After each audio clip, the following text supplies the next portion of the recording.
में कभी सुना करते थे कि क्रांति भीड़ से नहीं आती, क्रांति तो मुट्ठी भर लोग लाते हैं, और मुट्ठी भर लोग अगर कोई बात उनके गले उतर जाए तो फिर वो आगे से आगे शब्द एक से दूसरी जगह पहुंचता है, और इसी प्रकार क्रांति का सूत्रपात होता है। तो अब इसलिए मैं माननीय राजीव जी से अनुरोध करूंगा कि वे अपनी सारगर्भित वार्ता से हमको लाभान्वित करें।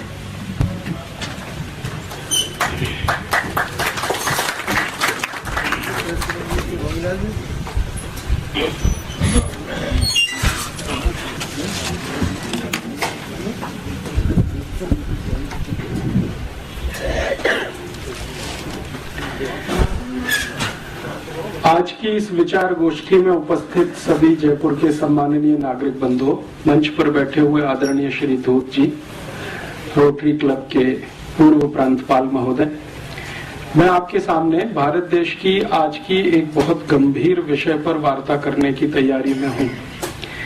और वो गंभीर विषय क्यों है? क्योंकि हमारे देश में पिछले 10-12 वर्षों से, या भी कहें तो 15 वर्षों से, सरकार की ओर से बहुत बड़े पैमाने पर एक अभियान चलाया जा रहा है। वो है उदारीकरण, वैश्वीकरण, ग्लोबलाइजेशन, लिबरलाइजेशन। पिछले 10-12-15 वर्षों से जब से ये अभियान चल रहा है, इस अभियान को अगर मैं समझ पा रहा हूँ तो ये ना तो ग्लोबलाइजेशन है, ना तो लिबरलाइजेशन है, ये भारतीय समाज का अमेरिकनाइजेशन करने की कोशिश हो रही है। क्योंकि अगर ग्लोबलाइजेशन की हम बात करें और लिबरलाइजेशन की बात करें तो वो बात कुछ दूसरे तरह की होती है। जैसे हम कहते हैं कि दुनिया जो है ना सबके लिए खुली है। अगर दुनिया सबके लिए खुली है और बार बार एक मुहावरा इस्तेमाल होता है कि अब पूरा विश्व एक गांव हो गया है, कोई कहीं भी आ सकता है, कोई कहीं भी जा सकता है, तो इस दृष्टि से मैंने उदारीकरण, वैश्वीकरण को समझने की कोशिश की है कि क्या सच में विश्व एक गांव हो गया है। तो मेरे मन में जो प्रश्न आता है वो और जो हो रहा है वो दोनों को जब मैं देखने की कोशिश करता हूँ तो पता चलता है कि ऐसा तो कुछ भी नहीं हो रहा है। अगर हम ग्लोबलाइजेशन का सही अर्थ माने तो भारतीय मान्यता में और भारत की संस्कृति में, सभ्यता में वसुधैव कुटुंबकम कहा गया है कि सारी वसुधा, पूरी पृथ्वी हमारा एक परिवार है, कुटुंब है, जिसमें हर कोई स्वतंत्र है अपनी इच्छा से दूसरों की सीमाओं का सम्मान करते हुए कुछ करने के लिए। हमारी तो भारत की मान्यता कुछ इस तरह की है। लेकिन क्या दुनिया में वैश्वीकरण और उदारीकरण के नाम पर जो हो रहा है वो वैसा ही है? तो देखने में आता है कि हो ये रहा है कि अमेरिका और यूरोप की तरफ से दुनिया के गरीब देशों को जबरदस्ती दबाकर एक तरफा उनको अमेरिका और यूरोप की वस्तुओं का, सेवाओं का बाजार बनाने की तैयारी और कोशिश हो रही है। जब हम सही वैश्वीकरण की बात करते हैं तो उसका मतलब यह है कि जिसके पास जो कुछ है, कहते हैं ना कि दुनिया में अभी भारत में हमारे वर्तमान प्रधानमंत्री डॉक्टर मनमोहन सिंह इस वैश्वीकरण, उदारीकरण के बहुत बड़े पैरोकार हैं और बहुत बड़े समर्थक हैं। वो हमेशा एक तर्क देते हैं कि दुनिया में सभी लोगों को सस्ती और अच्छी वस्तुओं का खरीदने का और उपभोग करने का अधिकार है। तो ठीक है, किसी देश के पास बहुत अधिक मात्रा में सस्ती और अच्छी वस्तुएं हैं तो वो दूसरे देश में जाकर उनको बेचे। लेकिन इसके विपरीत अगर किसी देश के पास बहुत अच्छा और सस्ता श्रम है तो वो भी किसी दूसरे देश में जाकर बेचे। एक तरफ वस्तुएं हैं, एक तरफ श्रम है और एक तरफ पूंजी है। अगर किसी देश के पास बहुत सरप्लस में पूंजी है, बहुत अधिक मात्रा में पैसा है, जो पिछले 500-700 वर्षों में किसी ऐतिहासिक प्रक्रिया के तहत इकट्ठा हुआ है, जैसे यूरोप और अमेरिका में, तो वो तो स्वतंत्र हैं अपना पैसा लेकर कहीं भी जाने के लिए, कहीं भी लगाने के लिए, कहीं भी इन्वेस्ट करने के लिए, और सारे के सारे नियम, कायदे, कानून उसी हिसाब से बन रहे हैं। WTO की, विश्व व्यापार संगठन की, अंतर्राष्ट्रीय मुद्रा कोष और विश्व बैंक की जो शर्तें हैं वो कुछ इस तरह की हैं कि अमीर देश अपनी पूंजी को लेकर किसी भी देश में जाएं, कुछ भी उत्पादन करें, बिक्री करें और मुनाफा लेकर अपने देश में आएं। तो जब भी उनसे ये बात होती है कि भैया आप अपनी पूंजी लेकर दुनिया के अगर किसी भी देश में जा सकते हैं, तो जिन देशों के पास पूंजी नहीं है उनके पास दूसरी कोई चीज है, तो वो उसे लेकर दूसरे किसी भी देश में जाने की उनको छूट होनी चाहिए। जैसे भारत के बारे में मैं बात करूं, अफ्रीका के बारे में बात करूं, एशिया के देशों के बारे में बात करूं, तो हमारे पास पूंजी अधिकता में नहीं है, क्योंकि एक ऐतिहासिक प्रक्रिया के तहत पिछले 500 साल में हमारी पूंजी को लूटा गया है, गुलाम बनाकर, कभी अंग्रेजों के द्वारा, कभी फ्रांसीसियों के द्वारा, कभी डच लोगों के द्वारा, कभी स्पेनिश लोगों के द्वारा समय समय पर हमारे देशों को, हमारे जैसे देशों को गुलाम बनाकर हमारी पूंजी को लूटा गया। तो हमारे पास तो सरप्लस में पूंजी नहीं है, लेकिन हमारे पास सरप्लस में श्रम है, लेबर है और स्किल्ड लेबर है। तो उदारीकरण में क्यों नहीं हमको इस बात की छूट होनी चाहिए कि हम हमारे अतिरिक्त श्रम को, अतिरिक्त लेबर को लेकर दुनिया के किसी भी देश में जाएं और उनको वहां हम काम पे लगाएं और उनके श्रम का जो मूल्य मिले वो भारत में लेके आएं। इसका अर्थ ये है कि हम हमारा दरवाजा अगर विदेशी पूंजी के लिए खोलते हैं तो अमेरिका और यूरोप के देशों के दरवाजे हमारे श्रमिकों के लिए क्यों ना खुले। भाई जिसके पास जो सरप्लस है वो अपना बेचे बाजार में। तो यूरोप और अमेरिका के पास वस्तुओं की अधिकता है और पूंजी की अधिकता है, क्योंकि वो मास प्रोडक्शन वाले लोग हैं। तो अपनी वस्तु और पूंजी को लेकर अगर वो हमारे यहाँ आना चाहते हैं तो हमारे पास श्रम की अधिकता है क्योंकि जनसंख्या बहुत है। चीन के पास श्रम की अधिकता है क्योंकि जनसंख्या बहुत है। तो हमारे मजदूरों को उन देशों में जाने की खुली छूट होनी चाहिए। अर्थात किसी भी देश में भारत के मजदूरों को जाने के लिए वीजा एप्लीकेशन क्यों होना चाहिए ग्लोबलाइजेशन में। जब उनकी पूंजी हमारे देश में आती है और बिना किसी रोक टोक के आती है तो हमारे श्रम को उनके देश में जाने के लिए रुकावट क्यों होनी चाहिए। अमेरिका और अमेरिका समर्थक देशों में वीजा के लिए रुकावट क्यों होनी चाहिए। भारत के नागरिकों को दूसरे देशों में जाने के लिए वीजा की आवश्यकता क्यों होनी चाहिए, क्योंकि हमारे पास श्रम है, उनके पास पूंजी है। दुनिया में दो ही चीजें होती हैं जो उत्पादन में मदद करती हैं, या तो पूंजी मदद करती है या श्रम मदद करता है। और पूंजी अकेले तो कुछ नहीं करती बिना श्रम के, बिना लेबर के पूंजी तो कुछ नहीं कर सकती, क्योंकि वो तो अपने आप में मृत वस्तु है, उसमें तो जान नहीं है, जीवित नहीं है। तो हमारे पास जो जीवित है वो हमारा श्रम है। तो हम हमारे नागरिकों को श्रमिक बनाकर करोड़ों की संख्या में अमेरिका क्यों न भेज दें। मान लीजिए हमारे 20 करोड़ श्रमिक हैं, अमेरिका उनको ले ले। हमारे पास 50 करोड़ श्रमिक हैं, यूरोप के देश उनको ले लें। तब हम उनके देश की पूंजी ले लें तो बात बराबर बैठती है और तब हम उसको ग्लोबलाइजेशन कह सकते हैं कि भाई तुम्हारे पास कुछ अधिक है तो तुम दे रहे हो, हमारे पास कुछ अधिक है तो हम दे रहे हैं तुमको। ये लेन देन अगर बराबर के स्तर पर होता है तब तो कुछ ठीक बैठता है और उसको हम ग्लोबलाइजेशन कह सकते हैं। लेकिन अभी क्या हो रहा है, वास्तविकता ये है कि हमारे श्रमिक अमेरिका ना जा सकें, यूरोप के देशों में ना जा सकें, उसके लिए इतने कठोर वीजा के नियम बनाए गए हैं कि आप आसानी से वीजा ले न सकें। भारत में हर साल 50 लाख से ज्यादा नागरिक अमेरिका के वीजा के लिए एप्लीकेशन देते हैं और उनमें से 45 लाख को एक ही बार में रिजेक्ट कर दिया जाता है। 5 लाख में से सिलेक्शन किया जाता है और उसमें से मुश्किल से 1-8 लाख को या उससे भी कम 70-80 हजार को वीजा दिया जाता है। तो हमारे यहाँ से नागरिक उनके यहाँ नहीं जा सकते, लेकिन उनके यहाँ से पैसा हमारे यहाँ आ सकता है। अच्छा, जब इन देशों के साथ इस तरह की बात होती है तो वो एक तर्क देते हैं। वो ये कहते हैं कि अगर हम भारत और भारत जैसे विकासशील देशों के श्रमिकों के लिए अपने दरवाजे खोल दें तो हमारे देश में तो ओवर पॉपुलेशन हो जाएगा। लेकिन उनकी ये बात सच नहीं है, ये बहुत बड़ा झूठ है, क्योंकि वो देश बहुत कम पॉपुलेशन वाले हैं पहले से ही, तो इसलिए ओवर पॉपुलेशन होने का कोई कारण वहां दिखाई नहीं देता। मैं आपको एक तुलनात्मक तरीके से समझाता हूं। भारत में 110 करोड़ लोग रहते हैं लगभग इस समय, और हमारा जो कुल क्षेत्रफल है उससे 2 गुना ज्यादा क्षेत्रफल अमेरिका के पास है। अमेरिका का क्षेत्रफल पूरे देश का हमारे भारत से लगभग 2 गुना ज्यादा है, और अमेरिका में मात्र 30 करोड़ लोग रहते हैं। इसका मतलब यह है कि अमेरिका में अभी भी 30 करोड़ लोग और रह सके, इसकी गुंजाइश है। तो क्यों नहीं अमेरिका की सरकार अपने सारे दरवाजे खोलकर दुनिया के देशों से कहती है कि तुम हमारी पूंजी लो और अपने श्रमिक हमें दो। तो भारत से 30 करोड़ श्रमिक हम अमेरिका भेज दें, हम भी थोड़े बैलेंस हो जाएं, वो भी थोड़े बैलेंस हो जाएं।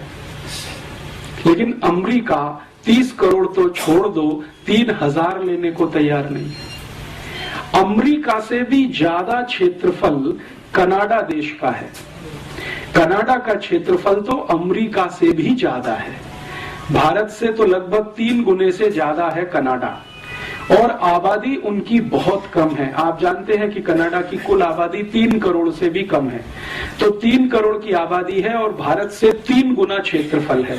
हम भारत के 110 करोड़ लोग जितने क्षेत्रफल में रहते हैं, कनाडा में 330 करोड़ लोग रह सकते हैं। तो क्यों नहीं कनाडा की सरकार अपने सारे दरवाजे खोलकर भारत और भारत जैसे श्रमिकों को क्यों नहीं आमंत्रित करती। कनाडा के आगे चलें, ऑस्ट्रेलिया की बात करें। ऑस्ट्रेलिया का क्षेत्रफल भी भारत से 2.5 गुना ज्यादा है, और ऑस्ट्रेलिया की कुल आबादी मात्र 2 करोड़ है, और हमारी कुल आबादी 110 करोड़ है। माने जितनी क्षेत्रफल में 110 करोड़ लोग रहते हैं, उतने क्षेत्रफल में ऑस्ट्रेलिया में 250 करोड़ लोग रह सकते हैं। तो ऑस्ट्रेलिया की सरकार अपने दरवाजे क्यों नहीं खोलती भारत के सभी श्रमिकों के लिए कि आप आओ, हमारे यहाँ बस जाओ, क्योंकि हमारे पास बहुत बड़ा क्षेत्रफल है, संसाधन भी बहुत है।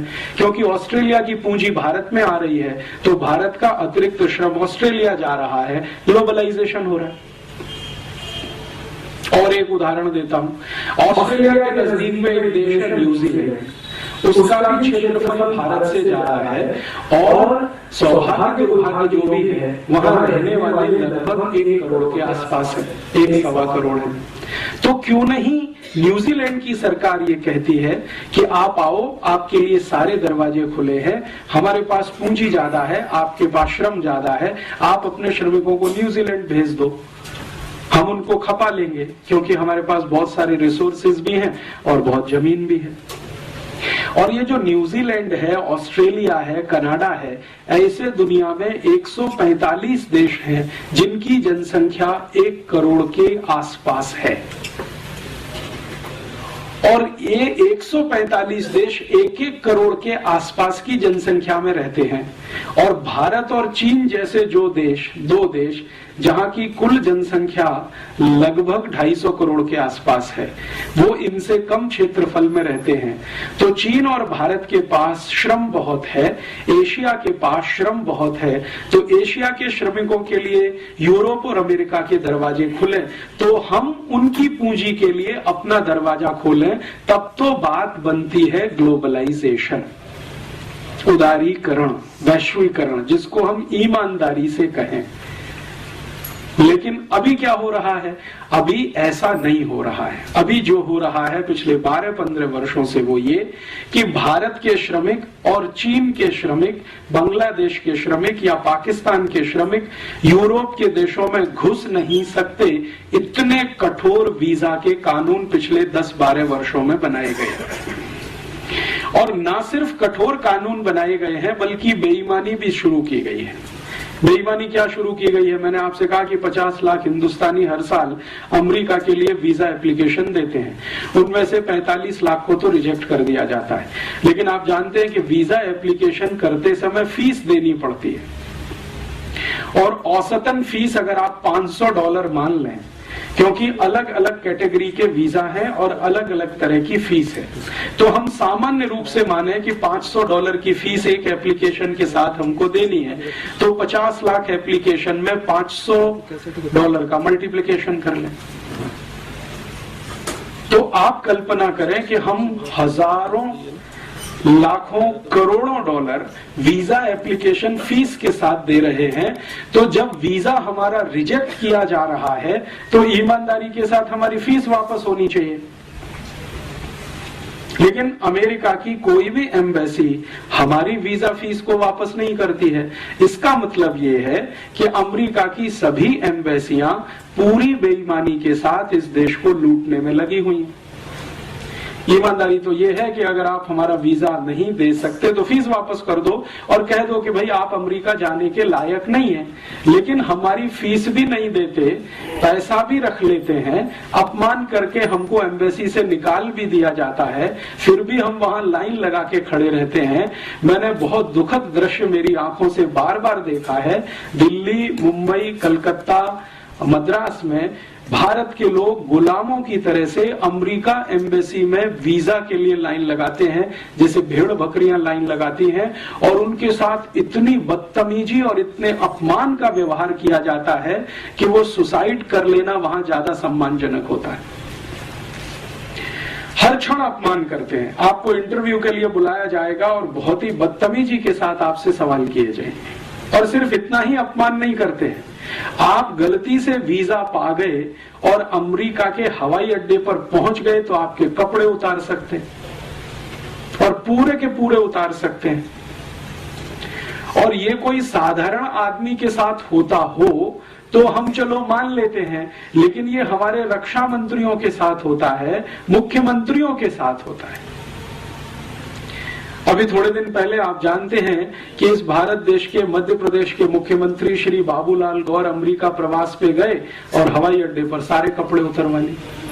और श्री बाबूलाल गौर कहते हैं खुद कि मैं सिर्फ अंडरवियर पहने हुए था, बाकी सब उतारना पड़ा। इसी तरह से हमारे देश के एक बहुत बड़े समाजवादी नेता जॉर्ज फर्नांडीज जब भारत के रक्षा मंत्री की हैसियत से अमेरिका गए तो उनके सारे कपड़े उतार दिए, सिर्फ अंडरवियर पहने रह गए। तो भारत के रक्षा मंत्री का, भारत के मुख्यमंत्री का किसी भी हवाई अड्डे पर कपड़े का उतार दिया जाना, ये इस बात को बताता है कि उनकी जो मानसिकता है हमारे प्रति गुलामी वाली, वो अभी गई नहीं है। वो हमको अभी भी गुलाम मानते हैं। तो फिर ग्लोबलाइजेशन कैसे हो सकता है?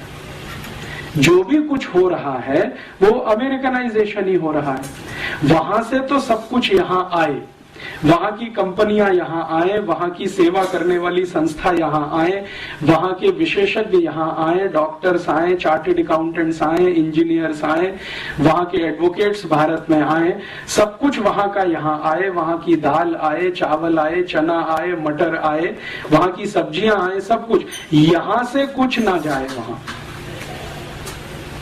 वहां की संस्कृति आए, वहां की सभ्यता आए, वहां की परंपरा आए, सब कुछ आए, यहां से कुछ ना जाए वहां।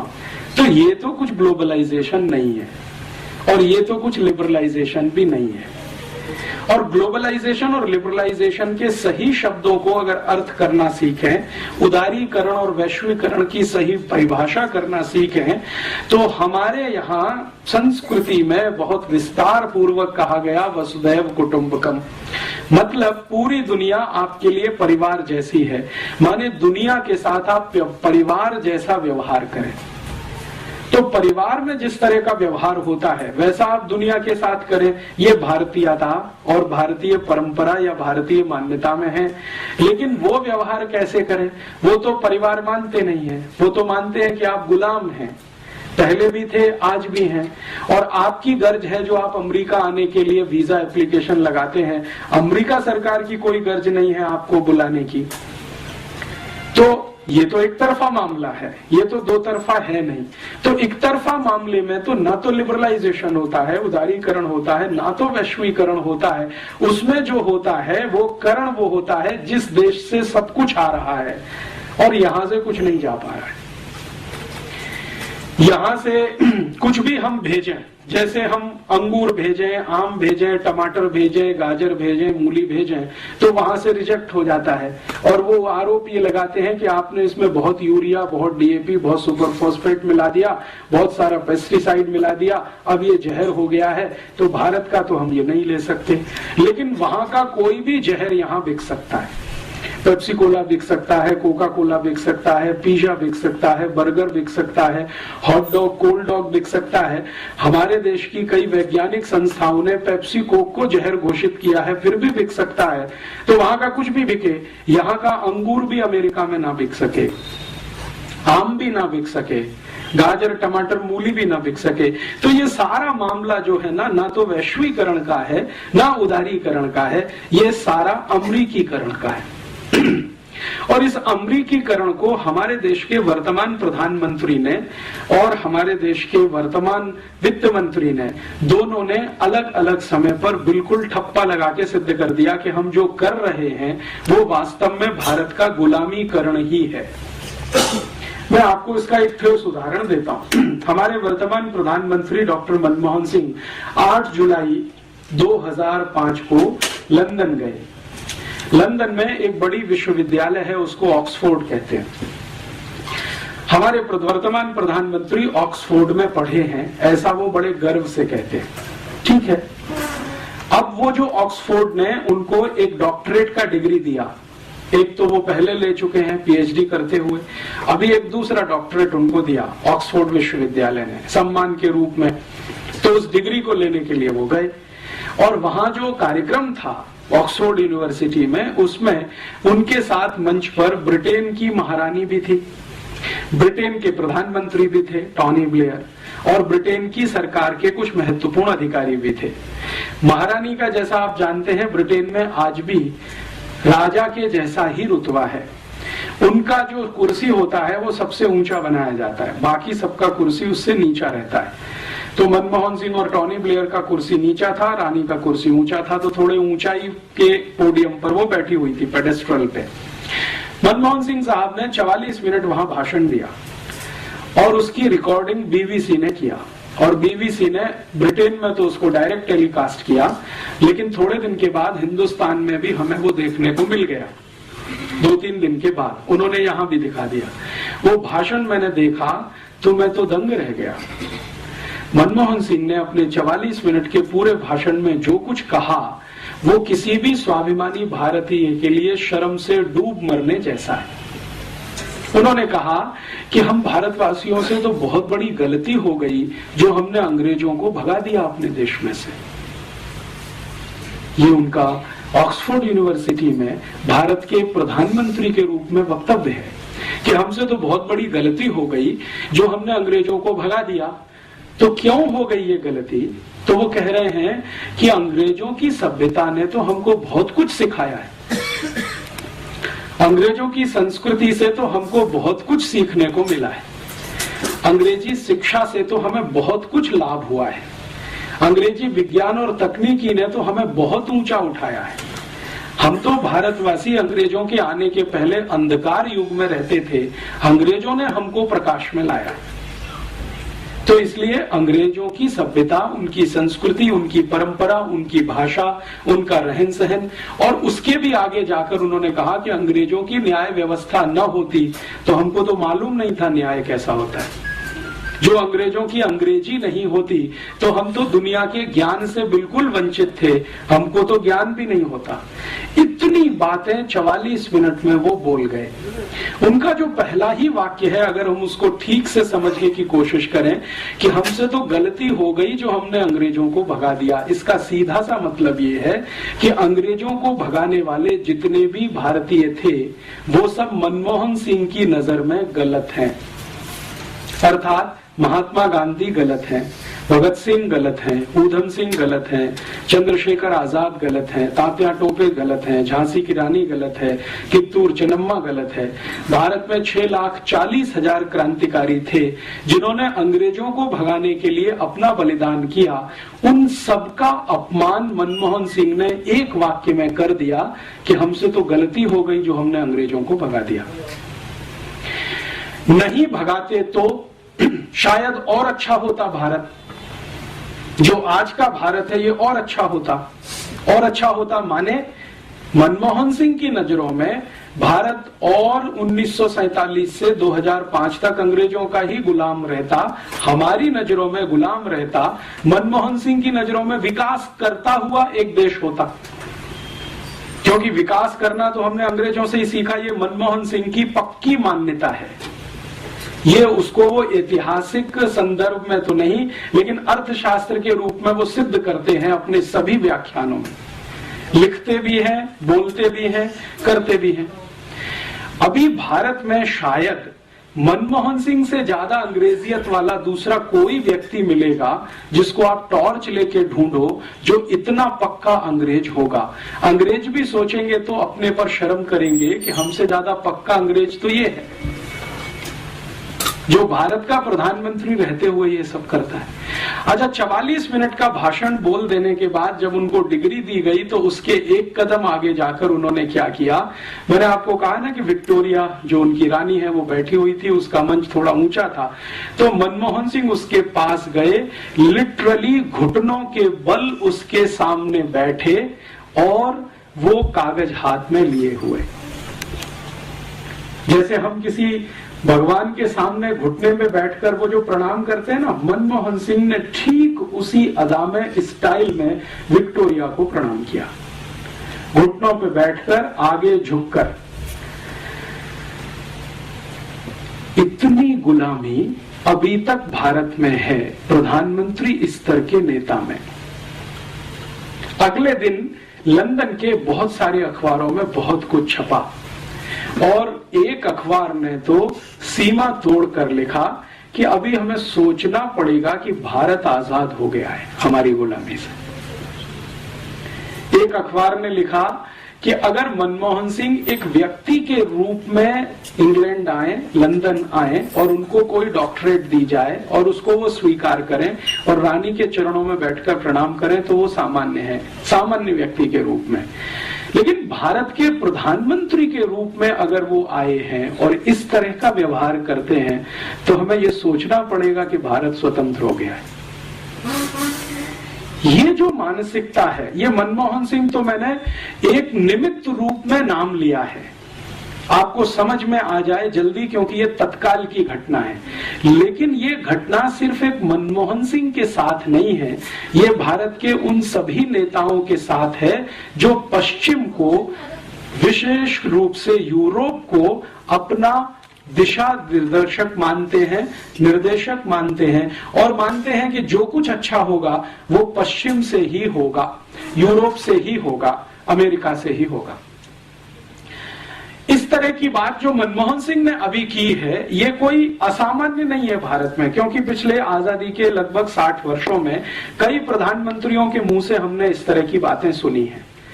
हमारे पहले प्रधानमंत्री पंडित जवाहरलाल नेहरू तो बार बार संसद में कह रहे हैं कि भारत को यूरोप जैसा बनाना है, उसके लिए जो करना पड़े हम करेंगे, बनाना है यूरोप के जैसा। और इसको उन्होंने 1953 में स्वीकार किया है। उनकी एक चिट्ठी है जो कनाडा के प्रधानमंत्री को उन्होंने लिखी है और उस पर उन्होंने स्पष्टता से कहा है कि मेरे और महात्मा गांधी के बहुत बड़े वैचारिक मतभेद हैं भारत के विकास को लेकर। गांधी जी चाहते रहे हैं कि भारत स्वदेशी और स्वावलंबन के रास्ते पर जाए, मैं चाहता हूं कि भारत यूरोप जैसा बने, इसमें हमारे उनके बहुत मतभेद हैं, वो कनाडा के प्रधानमंत्री को कह रहे हैं। और इतना ही नहीं, आगे पत्र में तो वो वहां तक कह गए हैं कि मुझे ऐसा लगता है कि महात्मा गांधी का दिमाग खराब हो गया। ये शब्द हैं जो पंडित नेहरू ने लिखे हैं गांधी जी के प्रति। और पत्र की अंतिम वाक्य तो उनकी इतनी खराब है, वो कहते हैं कि ये खूसट बुढ़ा, जो शब्द इस्तेमाल किया है, ये खूसट बुढ़ा जितनी जल्दी चला गया हमारे लिए उतना अच्छा। माने नेहरू जी को इस बात का कोई गम नहीं है कि गांधी जी जल्दी चले गए, 1948 में ही मर गए। वो पत्र की फोटोकॉपी मैंने बहुत संभाल के रखी हुई है। कनाडा के प्रधानमंत्री को भारत के प्रधानमंत्री द्वारा लिखा गया पत्र 1953 में 22 जुलाई की तारीख है। कनाडा के प्रधानमंत्री ने गलती से कहें या जानबूझकर कहें, उस पत्र को अपनी ऑटोबायोग्राफी में अभी छाप दिया है और वो थोड़े दिन में भारत में किताब बन के आएगा तो उस पर बवाल होने वाला है और जवाब देना पड़ेगा।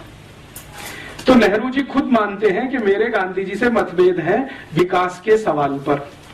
और बाद में नेहरू जी का जो भारत की संसद में अलग अलग समय पर दिए गए वक्तव्य हैं, जैसे उन्होंने एक बार बहुत लंबा भाषण दिया है भारत की संसद में गाय के वध को रोकने के प्रश्न पर, गोवध रोकने के प्रश्न पर।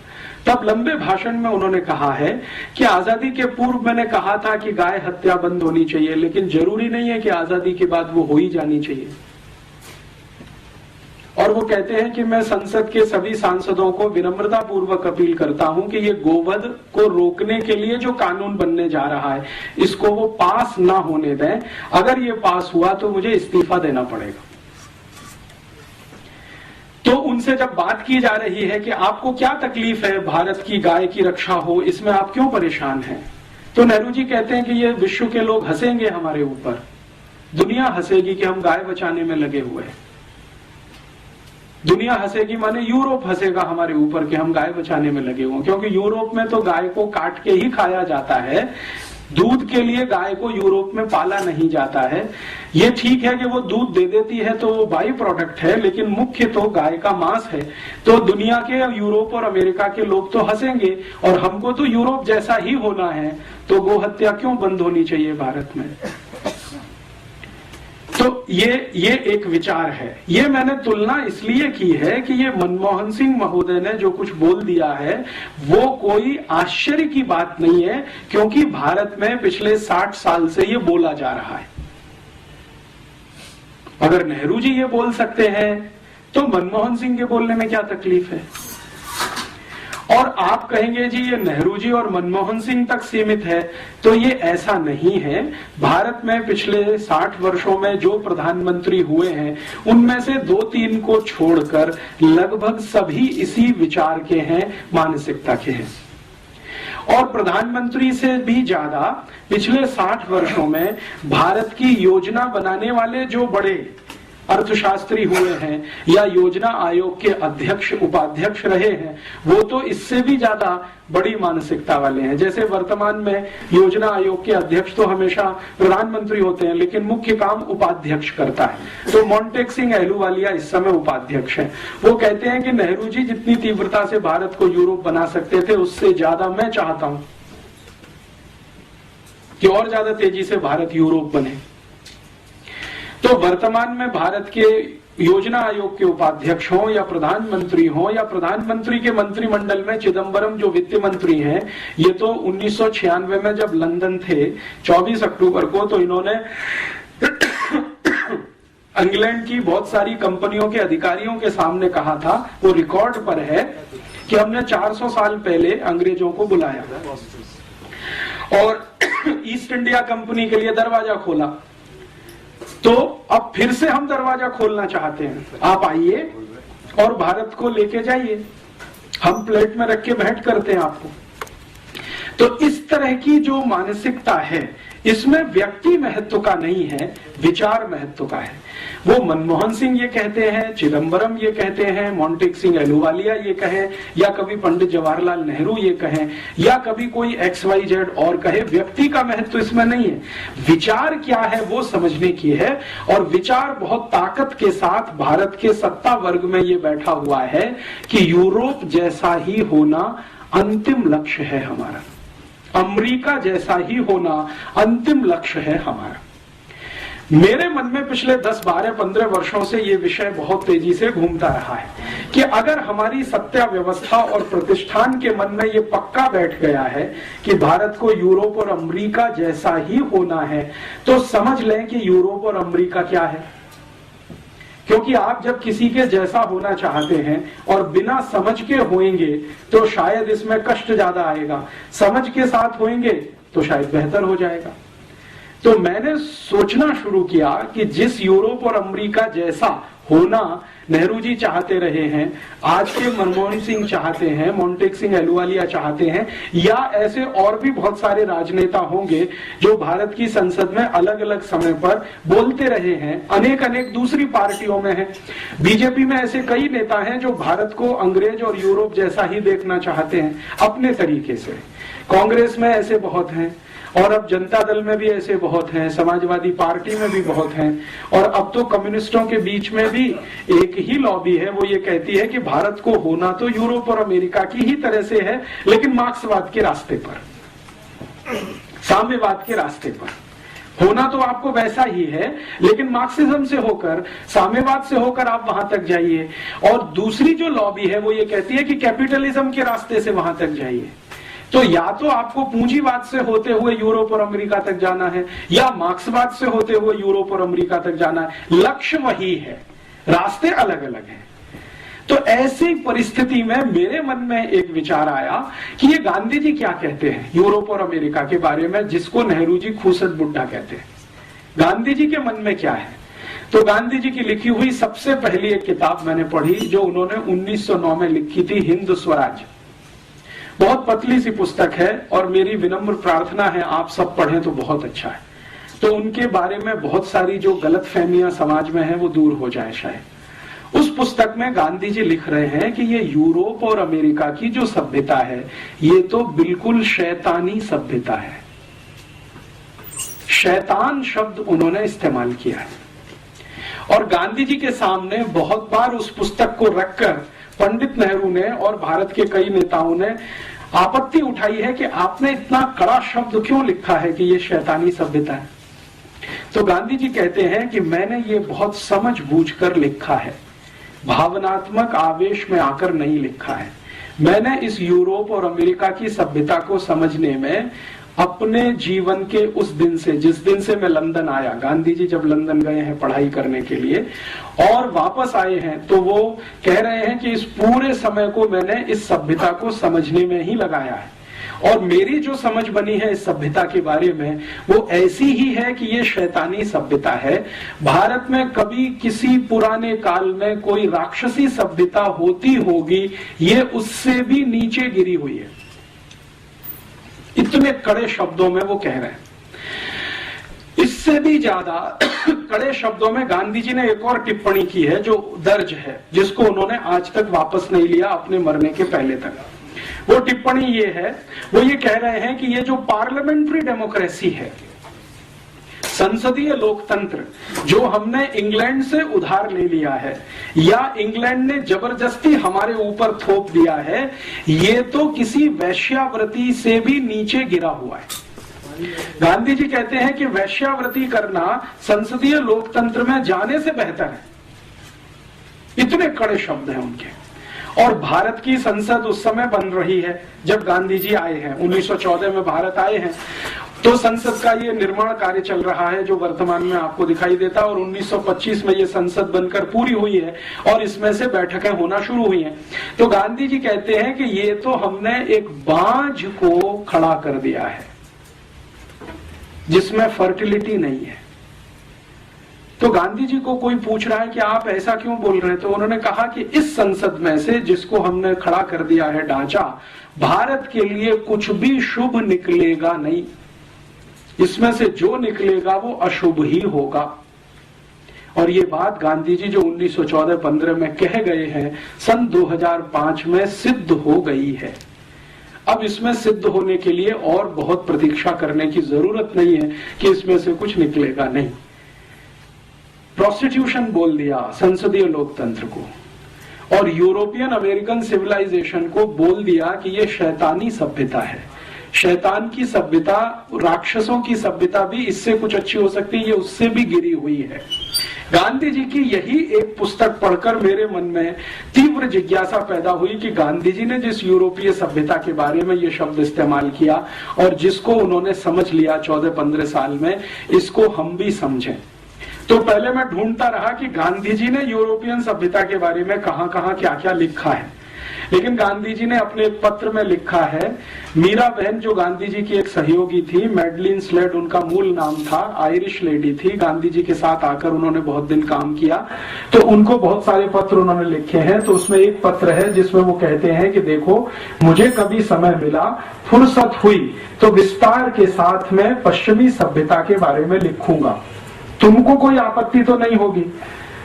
तो मीरा बहन कह रही है कि बापू उस सभ्यता से परेशान होकर तो मैं आपके पास आई हूं, मुझे क्या आपत्ति होगी, मुझे तो खुशी होगी कि भारत के लोग उसको खुलकर देख और समझ लेंगे जो अंधे होकर उसके पीछे भाग रहे हैं, जिसको छोड़कर मैं आपके पास आई हूं। लेकिन ये पत्र ही रह गया। गांधी जी को शायद समय नहीं मिला, फुर्सत नहीं मिली और वो लिख नहीं पाए। यूरोपीय और पश्चिमी सभ्यता के बारे में ज्यादा वो कुछ कह नहीं पाए, सिर्फ संकेत भर कुछ उन्होंने कर दिए। बाद में मैंने ढूंढना शुरू किया कि गांधी जी के जो समकालीन है, दो को किसी ने कुछ लिखा हो यूरोपीय सभ्यता के बारे में। तो गांधी जी के जो समकालीन है और कुछ अच्छे लेखक इस देश में माने जाते हैं, उनमें से 2-3 ने कोशिश किया, लेकिन वो भी भरपूर तरीके से नहीं लिखा, संकेत मात्र है। जैसे एक जैनेन्द्र कुमार जैन बड़े हिंदी के लेखक हुए, गांधी जी से बहुत प्रभावित थे, पश्चिमी सभ्यता के बारे में उन्होंने कुछ लिखा है। अभी थोड़े दिन पहले हिंदी के एक बड़े लेखक का स्वर्गवास हुआ, श्री निर्मल वर्मा। उन्होंने थोड़ी कोशिश की है और पश्चिमी सभ्यता को गांधी जी की दृष्टि से देखने की, लिखने की, लेकिन श्री निर्मल वर्मा ने पश्चिमी सभ्यता के बारे में 2-3 फुटकर लेख लिखे हैं, कोई बड़ा पुस्तक नहीं लिख पाए। ऐसे हमारे देश में कुछ और भी हिंदी के लेखक हुए, कुछ कन्नड़ के हैं, तमिल तेलुगु में हैं। तेलुगु के एक बड़े लेखक हैं शास्त्री, वासुदेव शास्त्री करके, जो नारायण ये पीवी नरसिम्हा राव मंत्रिमंडल में कुछ समय तक उनके सलाहकार में थे। वो भी कुछ लिख कर गए हैं, लेकिन वैसा नहीं जैसा गांधी जी चाहते। मैंने बहुत ढूंढा भारत में, ज्यादा कुछ नहीं मिला। तो मैंने फिर सोचा कि अब कहां से लें। तो मेरे मन में आया कि जिन्होंने ये पश्चिम की सभ्यता बनाई है, उन्हीं से क्यों ना लें, डायरेक्ट उन्हीं से लें। भारत का कोई लेखक कुछ लिखता है उसके बारे में, उससे अच्छा ये है कि पश्चिम के लेखकों ने अपनी सभ्यता के बारे में जो लिखा है उसी को इकट्ठा करें। आप जानते हैं कि ये पूरी की पूरी पश्चिमी सभ्यता या यूरोपियन सभ्यता या अमेरिकी सभ्यता, जो भी नाम ले, इसका सबसे बड़ा अथॉरिटी अगर कोई माना जाता है पूरी दुनिया में, वो है प्लेटो। प्लेटो के बारे में दुनिया के सभी दार्शनिक एक वाक्य कहते हैं और वो बहुत महत्व का है, बहुत महत्व का है। वो वाक्य है, the whole of the European civilisation is a footnote of Plato. The whole of the European civilisation is a footnote of Plato. माने पूरी की पूरी यूरोपियन सभ्यता, पश्चिमी सभ्यता प्लेटो के फुट नोट के जैसी है। फुटनोट तो आप समझते हैं, किताब के नीचे जो कुछ आपने लिख दिया है। इसका मायने ये है कि प्लेटो यूरोपियन सिविलाइजेशन का सबसे बड़ा अथॉरिटी है। मैंने प्लेटो को पढ़ना शुरू किया और प्लेटो की जितनी भी पुस्तकें उपलब्ध हैं बाजार में, हिंदी में हो या अंग्रेजी में या किसी अन्य भाषा में, मैंने कोशिश की है कि उसको मैं जानूं।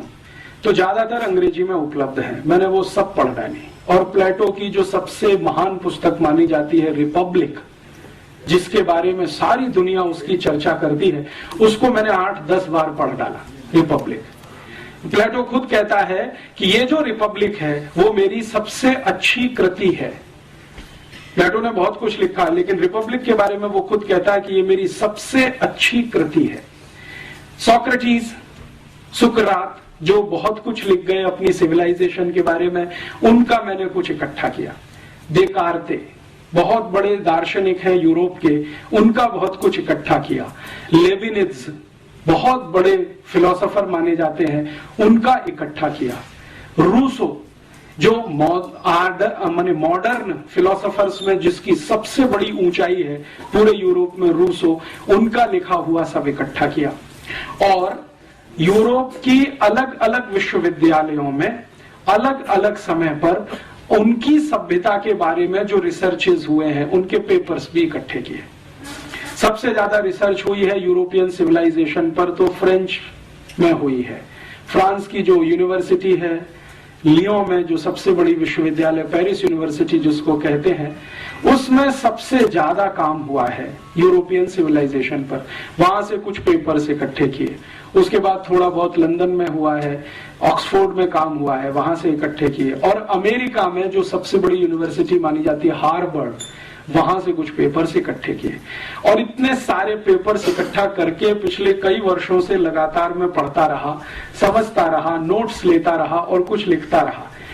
उन सबको समझकर और देखकर जो पता चला तो बात बिल्कुल सही है जो गांधी जी बोल गए कि ये शैतानी सभ्यता है। गांधी जी जो बोल गए हैं शायद वो कुछ कम बोल गए हैं, इतना सब पढ़ने के बाद मुझे लगता है कि ये उससे भी ज्यादा आगे गिरी हुई सभ्यता है। इस सभ्यता के कुछ बिंदु मैं आपके सामने अभी लाना चाहता हूं। जिस यूरोपियन और अमेरिकन सिविलाइजेशन की तरफ हम अंधे होकर दौड़ रहे हैं, हमसे मतलब हमारी राज व्यवस्था, हमारी जो पॉलिटिकल इकोनॉमी है वो अंधा होकर जो दौड़ रही है, और हमारे देश के जो राज्य चलाने वाले लोग हैं उसको मैं समझना चाहता हूं कि इसमें बुराई क्या है और कुछ अच्छाई है तो वो भी दिखाई दे। तो उस दृष्टि से मैंने थोड़ा तटस्थ होकर उनके यहाँ से कुछ इकट्ठा किया है। मेरे अपने 15 साल का जो अभ्यास क्रम है इस विषय का, वो ये बताता है कि किसी भी सभ्यता को अगर देखना हो, ठीक से समझना हो, तो उसकी प्राइवेट लाइफ आपको पता होना बहुत आवश्यक है। क्योंकि जो सिविलाइजेशन होती है वो प्राइवेट लाइफ से शुरू होती है। निजी जीवन जो होता है आपका, वो आपकी सिविलाइजेशन को पूरी तरह से बताता है। जो सार्वजनिक जीवन है वो सिविलाइजेशन को कई बार नहीं बताता। क्यों? क्योंकि सार्वजनिक जीवन में आप कई बार पाखंड कर रहे होते हैं, ढोंग कर रहे होते हैं, आप जो नहीं होते हैं उसको दिखाने की कोशिश कर रहे होते हैं। तो सार्वजनिक जीवन तो बहुत विवादास्पद हो जाता है। निजी जीवन में विवाद नहीं होता क्योंकि वहां जो है वो है। घर के अंदर आप जैसे हैं वो आपका प्राइवेट लाइफ बता देता है कि आपकी सिविलाइजेशन कैसी है। तो यूरोपियन परिवार की या यूरोपियन समाज की, और यूरोपियन समाज में मैं जब भी कहूंगा तो अमेरिका शामिल है, तो यूरोपियन समाज की निजी जिंदगी को जानने की पिछले कुछ साल में कोशिश करता रहा। उसमें से जो तथ्य निकल कर आए हैं वो बहुत ऐसे हैं जो झकझोर देते हैं, कई बार स्वीकार नहीं होते हैं, कई बार डाइजेस्ट नहीं होते हैं। मुझको ये सारे तथ्य डाइजेस्ट होने में बहुत साल लग गए, और मैं, मेरे गुरु जिनका नाम है श्री धर्मपाल, जिन्होंने मुझे इस काम में बहुत बड़ी मदद की, उनके साथ इस विषय पर घंटों घंटों बहस करता रहा हूं पिछले 1997 से आज तक। तो वो ये कहते हैं कि तुमको क्या तकलीफ होती है ये सत्य को स्वीकार करने में जैसा वो है। मैंने कहा मुझे जो बताया गया है यूरोप के बारे में और अमेरिका के बारे में वो इन तथ्यों से बिल्कुल उल्टा है। तो उन्होंने कहा कि सोच लो, जो तुम्हें बताया गया है वो गलत है और जो अभी तुम देख रहे हो वो ही सच है। तो मैं उनसे हमेशा ये पूछता रहा कि जिन लोगों ने मुझे ये बताया कि यूरोप ऐसा है, अमेरिका ऐसा है, उन लोगों ने शायद इनको जानबूझकर छुपा के रखा हमसे। तो उनका इसलिए कि उनको तुम्हें गुलाम बना के रखना था। तो अंग्रेजों ने अपने बारे में योग बताया, वो थोड़ा अच्छा ही होगा, खराब क्यों बताएंगे? खराब तो तुमको खोजना पड़ेगा अगर उनका पूरा सत्य देखना है तो वो जो कुछ दिखाई देता है वो गांधी जी के कहे से बिल्कुल मेल खाता है। अभी मैं यूरोपियन सभ्यता के बारे में आगे बढ़ूं उससे पहले एक सत्य उनका आपके सामने उद्घाटित करूं। वो आप सब जानते हैं, लेकिन ध्यान में लाने के लिए, यूरोप जो है वो एक खास तरह के वातावरण में रहने वाला इलाका है। खास तरह का वातावरण माने जहां ठंड बहुत होती है, तापमान बहुत बार -20 डिग्री सेंटीग्रेड से भी नीचे चला जाता है, कई बार -40 डिग्री सेंटीग्रेड हो जाता है। दुनिया में माना जाता है कि 0 डिग्री तापमान जो है ना सबसे न्यूनतम है, लेकिन वो -20 उससे भी नीचे है, -40 और ज्यादा नीचे है। तो कई बार -20 -40 डिग्री सेंटीग्रेड टेम्परेचर हो जाए और वो 2-2 3-3 महीने तक लगातार रहे, तो आप कल्पना करिए कि कैसा इलाका होगा। भयंकर ठंड वाला, बर्फ वाला इलाका है। यूरोप में 23 देश तो ऐसे हैं जहां साल में 9 महीने सूर्य का प्रकाश जमीन पर नहीं आता। 23 देशों में तो सूर्य का प्रकाश 9 महीने तक जमीन पे नहीं आता। परिणाम क्या होगा? जिन देशों में 9 महीने तक सूर्य का प्रकाश जमीन पर नहीं आएगा, वहां की जमीन में घास का तिनका कैसे उगेगा? क्योंकि पूरा का पूरा जो साइंस है, बोटेनिकल और प्लांट वैरायटीज का जो साइंस है, वो तो ये कहता है कि बिना सूर्य के प्रकाश के जमीन से अंकुरण नहीं होता, बीज आप कितना भी डालो, लेकिन उसमें अंकुरण होने के लिए जो गर्मी चाहिए वो गर्मी सूर्य ही देता है। तो बीज तो आपने डाल दिया, लेकिन अंकुरण की ताकत तो सूर्य के प्रकाश में है। 9 महीने तक सूर्य का प्रकाश जिस क्षेत्र में नहीं आएगा, वहां 9 महीने तक तो जमीन में से कुछ नहीं उगेगा। तो यूरोप के 23 देशों में साल में 9 महीने जमीन में से कुछ उत्पादन नहीं होता, और 6 महीने तक तो बर्फ ही बर्फ रहती है। और बर्फ भी इतनी होती है कि उसको काट कर हटाना उनके जिंदगी का सबसे बड़ा काम है। आज आप कनाडा चले जाइए, इस समय ऑस्ट्रेलिया चले जाइए, न्यूजीलैंड चले जाइए, फ्रांस में चले जाइए, तो वहां की सरकारों की बहुत सारी संस्थाएं और प्रशासन बर्फ हटाने के काम में ही रात दिन लगा रहता है, ताकि सड़क को चलने लायक बनाया जा सके। और यूरोप में ज्यादातर घर जो होते हैं वहां दरवाजे 2 तरह के हैं, एक तो आपका फ्रंट डोर है और एक छत के ऊपर से है। कई बार बर्फ इतनी होती है कि सामने का दरवाजा बंद होता है सड़क वाला, तो छत के ऊपर के दरवाजे से जाना पड़ता है। ऐसा इलाका है। तो उससे मैं एक ही बात आपके ध्यान में लाना चाहता हूं, बहुत ठंडी वाला इलाका है, बहुत सर्दी वाला इलाका है, ठंड सबसे ज्यादा होती है। गर्मी क्या होती है ये यूरोप के लोगों को अंदाजा नहीं है। कभी तापमान गर्मियों में 30 डिग्री के ऊपर चला जाए तो हाय तौबा हो जाती है। तो ऐसा एक क्षेत्र है, विशेष क्षेत्र है। ये अच्छा है खराब है मैं नहीं कह रहा हूं, मैं सिर्फ एक बात कह रहा हूं कि वो एक विशेष क्षेत्र है जो बहुत ठंडी में रहता है। तो एक कल्पना मेरे मन में आती है जो सच दिखाई देती है। लगातार लोग अगर ऐसे इलाके में रहते हैं तो शायद वो भी बर्फ जैसे ही ठंडे होते हों। सालों साल सालों साल सालों साल अगर आपको रहना पड़े, पीढ़ी दर पीढ़ी, पीढ़ी दर पीढ़ी, पीढ़ी दर पीढ़ी, कोई 10-20 साल का कहानी नहीं है, 2000, 2500, 3000 साल का कहानी। हर पीढ़ी को ऐसे ही वातावरण में अगर रहना पड़े तो शायद लोग भी वैसे होते हों। बर्फ जैसे ठंडा होने का मतलब है मानसिकता के स्तर पर, माने भावनात्मक कम होना, रागात्मक कम होना, सहृदयात्मक कम होना, क्योंकि ये तो सब गर्म देशों की निशानियां हैं। और बहुत बार मैं मेरे मन में एक प्रश्न उठाता रहता हूं कि ये यूरोप का पूरा इलाका एक भी किसी सभ्यता को जन्म नहीं दे पाया अपने के बाद, और एक भी धर्म को नहीं दे पाया अपने के बाद। उनका अपना धर्म जिसको आज वो मानते हैं वो भी एशिया से गया है, जिसको क्रिश्चियनिटी कहा जाता है, वो यूरोप में नहीं है। आप जानते हैं इजराइल है, इजराइल एशिया में है, और इजराइल उतना ही गर्म स्थान है जितने हम लोग हैं। हमारे यहाँ जिस तरह का वातावरण है लगभग उसी तरह का वहां है। अरब देशों में जिस तरह का वातावरण है लगभग इजराइल में वैसा ही है। तो सामान्य रूप से एशिया को गर्म माना जाता है। तो ये गर्म स्थान में से ही ईसाईयत निकली है, इसी गर्म स्थान में से इस्लाम निकला है, और इसी गर्म स्थान में से हिंदुइज्म निकला है या भारतीयता निकली है। क्या कारण है ठंडे इलाकों से कोई धर्म नहीं निकलता? शायद उनके ठंडेपन के कारण, क्योंकि ठंडे इलाकों के लोगों की जो प्राथमिकताएं हैं वो गर्म इलाके के लोगों से बिल्कुल अलग होंगी। आप जरा सोचें, अगर मान लीजिए लगातार पीढ़ी दर पीढ़ी आपको बहुत बर्फ के क्षेत्र में रहना है तो आपकी प्राथमिकताएं तो बिल्कुल अलग होने वाली हैं उन लोगों से जो पीढ़ी दर पीढ़ी गर्म इलाकों में रहते हैं। तुलनात्मक रूप से प्राथमिकताएं तो अलग होने ही वाली है। तो प्राथमिकताओं के अलग होने से शायद और दूसरी चीजें भी आती होंगी। अगर हमारी प्राथमिकता है तो उसमें से हम अपनी तरह की दुनिया बनाएंगे। सारी दुनिया प्राथमिकता के हिसाब से बनती है। हमारे घर की कुछ प्राथमिकताएं हैं, उसके हिसाब से हम हमारा घर बनाते हैं। दूसरे के घर की प्राथमिकताएं कुछ अलग हैं, उसके हिसाब से वो अपना घर बनाता है।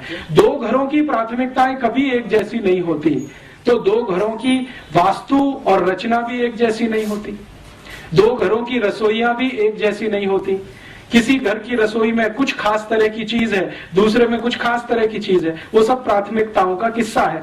तो यूरोप के लोगों की प्राथमिकताएं शायद सबसे ज्यादा ये होती होंगी, इस बर्फ से बचना, इस ठंड से बचना, किसी तरह अपने को जिंदा बनाकर रखना। किसी भी तरह अपने को जिंदा बनाकर रखना, ये उनकी सबसे बड़ी प्राथमिकता होती होगी। इसलिए उनको हर समय, हर क्षण, हर स्थान पर एयर कंडीशनिंग की जरूरत पड़ती है। हमको नहीं है, क्योंकि हमारी प्राथमिकता में ठंड से लगातार बचना शामिल नहीं है, तो शायद नहीं है। आप जानते हैं यूरोप के सभी मॉल्स, शॉपिंग कॉम्प्लेक्स, अमेरिका के सभी मॉल्स, शॉपिंग कॉम्प्लेक्स, उनकी पब्लिक बिल्डिंग्स, प्राइवेट बिल्डिंग, सभी सेंट्रली हीटेड और सेंट्रली कूल्ड होती हैं।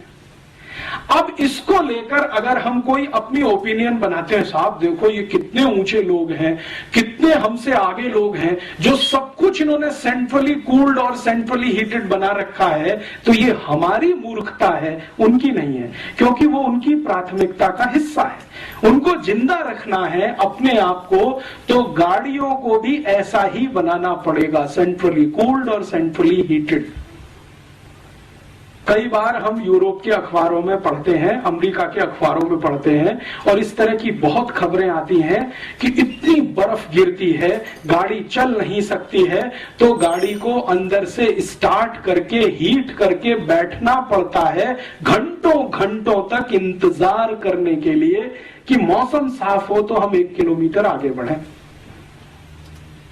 अब हम इसको एक विशेषता के रूप में जब प्रचारित करना शुरू करें, अरे साहब यूरोप की तो सभी कारें सेंट्रली हीटेड होती हैं, तो वो हमारी मूर्खता है, उनकी वो विवशता है, उनके लिए वो आवश्यकता है, उनके लिए वो प्राथमिकता है, उनकी वो प्रायोरिटी है।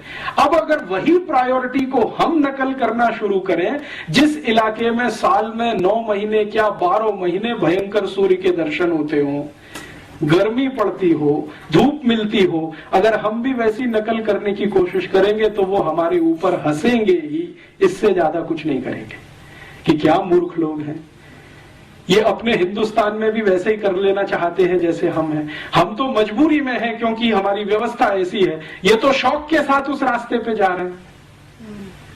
मैं कहना यह चाहता हूं कि शायद हिंदुस्तान की सभी गाड़ियों को सेंट्रली हीटेड और सेंट्रली कूल्ड करने की जरूरत नहीं है, क्योंकि मौसम ही हमारे यहाँ इस तरह का है।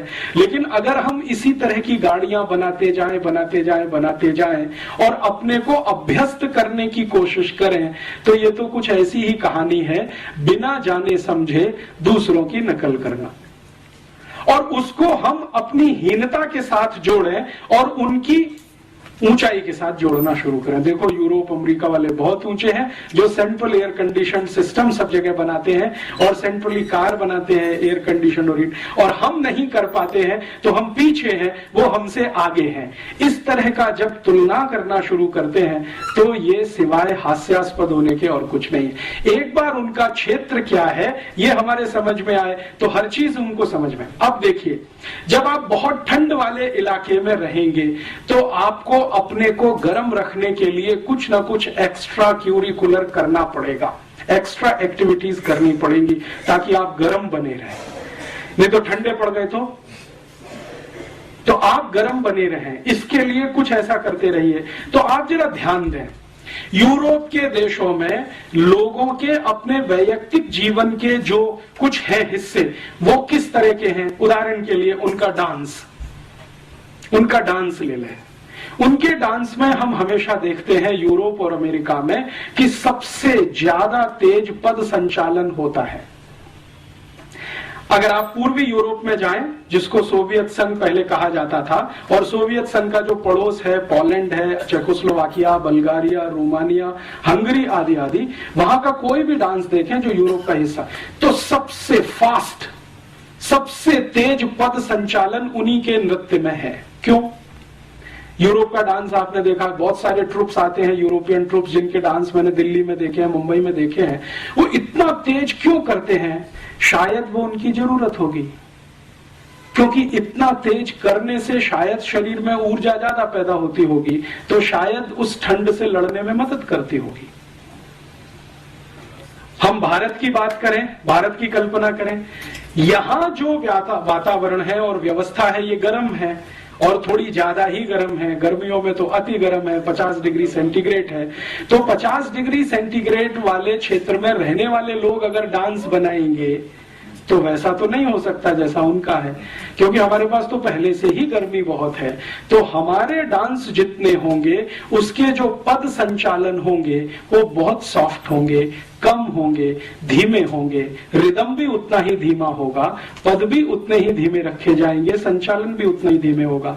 अब इसको लेकर हम जब ये कंपैरिजन करें कि भाई उनका डांस तो बहुत अच्छा है, पॉप है, रॉक है, और उनका जो म्यूजिक है वो इतना फास्ट है, क्योंकि म्यूजिक फास्ट होना ही पड़ेगा जब डांस फास्ट है।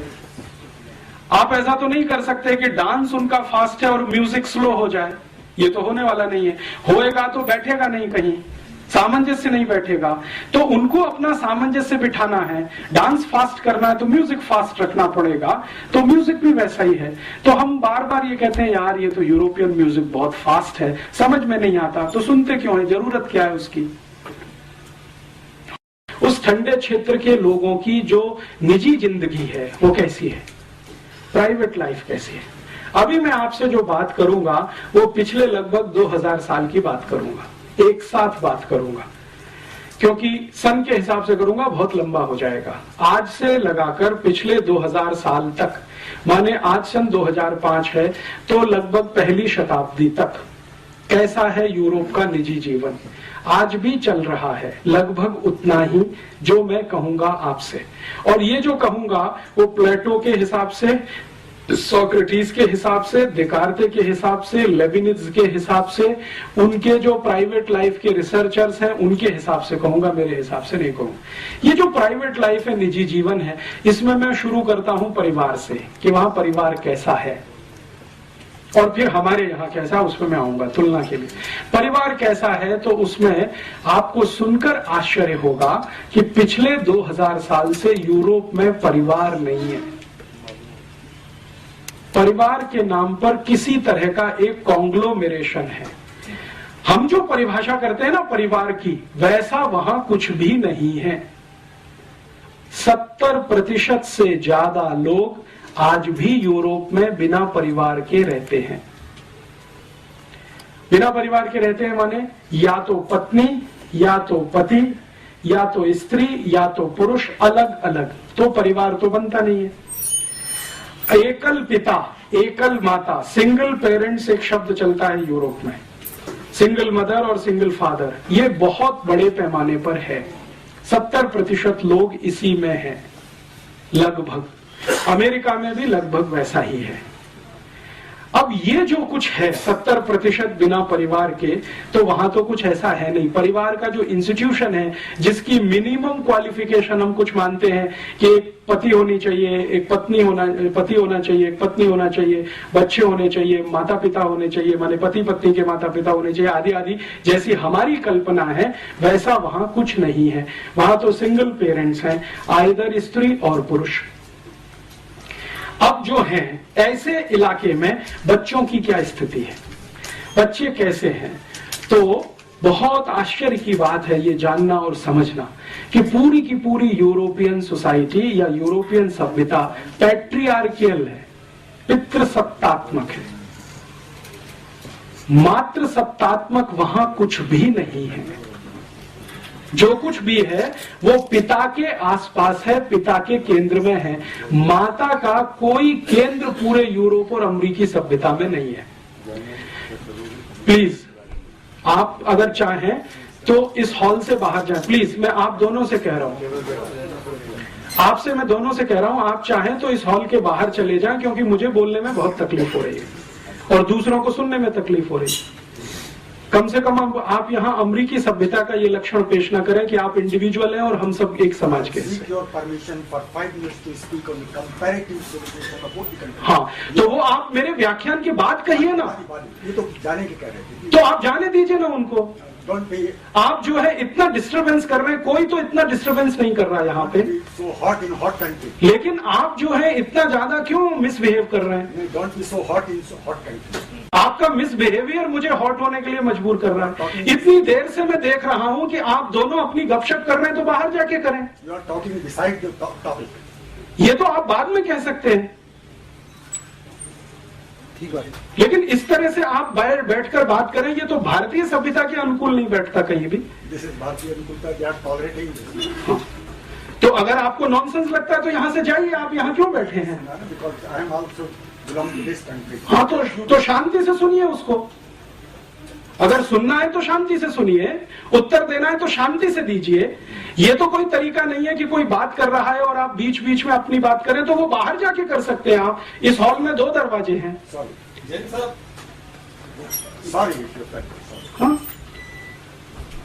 Sorry but talk to the topic. वो आपकी ओपिनियन हो सकती है, सबकी नहीं है वो। यदि आपको रुचि नहीं है तो जाइए ना। आप बहस बहुत कर रहे हैं, डिस्टर्ब मत करिए। आप सबको डिस्टर्ब किए जा रहे हैं। क्या मतलब? चलिए सर, आप बोलिए। मैं उनकी जो प्राइवेट लाइफ में परिवार की बात कर रहा था। परिवार जैसा कुछ बन नहीं पाया है आज तक। सिंगलटन सब कुछ है, एक माता है, एक पिता है और उसके साथ बच्चे चाहे तो हैं, नहीं तो ऑर्फेनेज में है। ज्यादातर इस तरह की स्थिति है। तो परिवार की जैसी हमारी कल्पना है वैसा कुछ नहीं है। हम जब अपनी शब्दों को इस्तेमाल करते हैं तो कल्पना भी उसके साथ हमारी ही जुड़ती है। जैसे हम कहते हैं ना यूरोपियन परिवार, तो परिवार की हमारी परिभाषा वहां बैठती नहीं है। उनकी जो परिभाषा है उसमें वो एकल परिवार भी परिवार माना जाता है। मैं कहना ये चाहता हूँ, उनके यहाँ अकेली कोई माँ अपने बच्चे के साथ रहती है तो वो परिवार ही माना जाता है। अकेला पिता अपने बच्चे के साथ रहता है तो परिवार ही माना जाता है। भारत में वो मान्यता नहीं है। भारत में तो माता पिता साथ में रहते हैं, बच्चे उनके साथ में हैं, और सिर्फ माता ही पिता नहीं, उनके साथ दादा दादी भी है, नाना नानी भी है, चाचा चाची भी है, मौसा मौसी भी है, मामा मामी भी है। ये भी है तो हमारे परिवार का अंग बनता है। और इसी परिवार का एक बड़ा हिस्सा कुटुंब होता है, कुटुंब का बड़ा हिस्सा कुल हो जाता है, कुल का बड़ा हिस्सा वंश हो जाता है, और वो आगे आगे बढ़ता चला जाता है। शुरू यहां से होता है हमारे यहाँ परिवार, लेकिन उनके यहाँ इस तरह का है नहीं। तो हम जब यूरोपियन परिवार या अमेरिकन परिवार कहना शुरू करते हैं तो गफलत वहीं पे हो जाती है। हम हमारे शब्दों को उनकी सभ्यता में जब फिट करने की कोशिश करते हैं तो उसमें कंफ्यूजन बहुत हो जाता है। तो अपने शब्दों को अपनी सभ्यता तक सीमित रखकर उनके शब्दों को इस्तेमाल करें तो अच्छा है। तो उनका शब्द है फैमिली। फैमिली माने परिवार नहीं होता। जो मैं ध्यान में लाना चाहता हूं वो ये, जब हम भाषांतर करते हैं तो बहुत बड़ा नुकसान करते हैं अपने साथ। जैसे भारत में हमने भाषांतर कर दिया, रिलीजन माने धर्म कर दिया। अब रिलीजन बिल्कुल अलग है। प्लेटो की जो डेफिनेशन है रिलीजन की, वो हमारे धर्म पर फिट ही नहीं बैठती कहीं। हम जब धर्म की बात करते हैं तो ये है कि जो धारण कर सके, धारण करने योग्य है, वो सब कुछ धर्म है। उनके यहाँ ये कहीं है ही नहीं, पूरी फिलॉसफी में नहीं है। धारण करने योग्य वहां कुछ है ही नहीं जिसे वो कहें। वो रिलीजन को क्या मानते हैं? आपने तिलक ऐसे लगाया, ऐसे लगाया, घंटा ऐसे बजाया, वैसे बजाया, अगरबत्ती लगाई कि मोमबत्ती जलाई, केक काटा के, ये उनके यहाँ सब कुछ रिलीजन में काम आता है कहने के लिए। हमारे यहाँ तो ये रिलीजन से बहुत दूर तक का इसका वास्ता नहीं है। इसको तो हम कर्म कांड के रूप में कहते हैं। धर्म तो बिल्कुल अलग है, कर्मकांड तो बिल्कुल अलग है। हम एक संप्रदाय वाले हैं तो हम एक तरह के कर्मकांड करेंगे, एक दूसरे संप्रदाय वाले दूसरे तरह का कर्मकांड करेंगे। दक्षिण में आप चले जाइए, कई लोग ऐसे हैं जो इस तरह से तिलक लगाते हैं, कई लोग ऐसे हैं जो इस तरह से तिलक लगाते हैं, लेकिन वो रिलीजन का हिस्सा नहीं है हमारे यहाँ, वो हमारे यहाँ कर्मकांड का हिस्सा है। तो उनके यहाँ का रिलीजन हमारे यहाँ का धर्म नहीं है, उनके यहाँ की फैमिली हमारे यहाँ का परिवार नहीं है। हमने क्या किया है, भाषा की सहूलियत के लिए भाषांतर के रूप में इन शब्दों को इस्तेमाल करना शुरू किया है, और उससे बहुत कुछ गलतियां हम करते हैं और वो हमारी उन गलतियों पे हंसते हैं। हम जब फैमिली प्लानिंग की बात करते हैं ना, तो हमारे यहाँ तो फैमिली है नहीं, उसको प्लान क्या करें। उनके यहाँ फैमिली है तो उसको प्लान करना है। हमारे यहाँ तो परिवार है, उनके यहाँ तो परिवार नहीं है, फैमिली है। तो फैमिली प्लानिंग पूरा एक पॉलिसी के रूप में जब इस देश में चले तो हास्यास्पद ही दिखाई देता है। परिवार के बारे में बात करें तो कुछ समझ में आती है। तो कई बार क्या होता है कि शब्द उनके हम ले लें और अपने हिसाब से भाषांतर करके इस्तेमाल करें, वो तो उनके यहाँ फैमिली है, परिवार नहीं है, हमारे यहाँ परिवार है, उनके यहाँ नहीं है। तो अब दोनों अलग अलग हैं। और मैं जो कहना चाहता हूं, इसमें कोई ऊंचा नीचा की बात नहीं है, वो अलग है, हम अलग हैं। जैसे कई बार ये कहते हैं ना, यूरोप की सभ्यता में, भारत की सभ्यता में बहुत कुछ कॉमन है। ऐसा कुछ भी नहीं है जो कॉमन है। अगर कुछ है तो वो जबरदस्ती से किया हुआ है। जैसे वहां का पिज्जा आ गया, बर्गर आ गया और हमने खाना शुरू कर दिया तो कॉमन हो गया, या वहां से पेप्सी कोक आ गया, हमने पीना शुरू कर दिया तो कॉमन हो गया। वो सभ्यता का अंग नहीं है, वो नकल किया हुआ एक हिस्सा है। चाउमीन वहां से आ गया, हमने खाना शुरू कर दिया सिवई के स्थान पर, तो वो अंग नहीं बनता सभ्यता का। तो कॉमन है ऐसा कुछ होता नहीं है। किसी भी सिविलाइजेशन में, कोई भी सभ्यता में, दुनिया में आप जाइए, कुछ भी कॉमन नहीं होता है, नहीं तो सभ्यता ही नहीं बनती है। सभ्यताएं बनती ही इसलिए हैं कि वहां कुछ अलग है, यहां कुछ अलग है, और संस्कृति उसका एक छोटा सा हिस्सा होती है। सभ्यता कुछ बड़ी चीज है, संस्कृति उसमें छोटा सा कुछ हिस्सा जैसा है।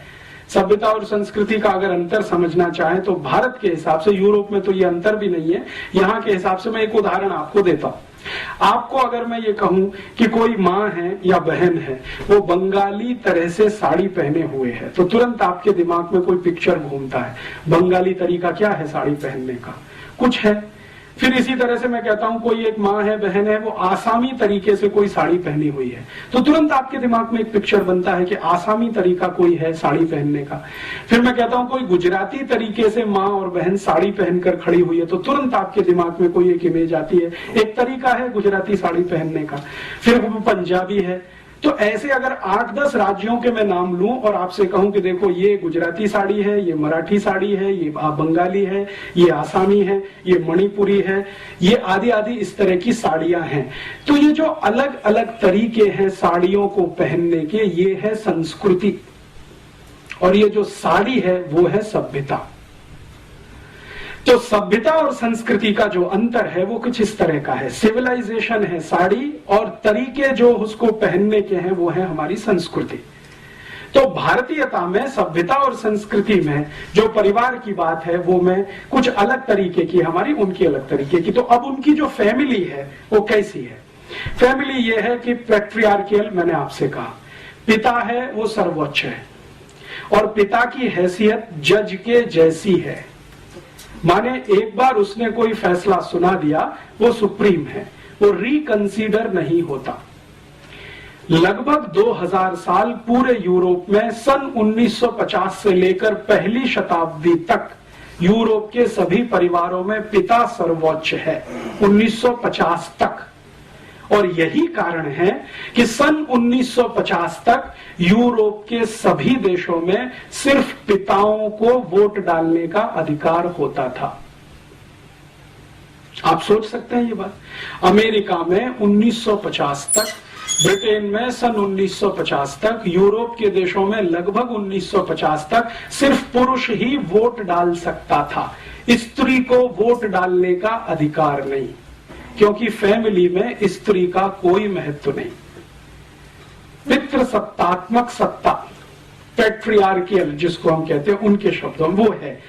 और इससे भी आगे चलें तो यूरोप के दस्तावेज बताते हैं कि सन 1950 तक यूरोप और अमेरिका की किसी बैंक में महिला को खाता खोलने का अधिकार नहीं, बैंक अकाउंट ओपन करने का राइट नहीं, अप टू 1950।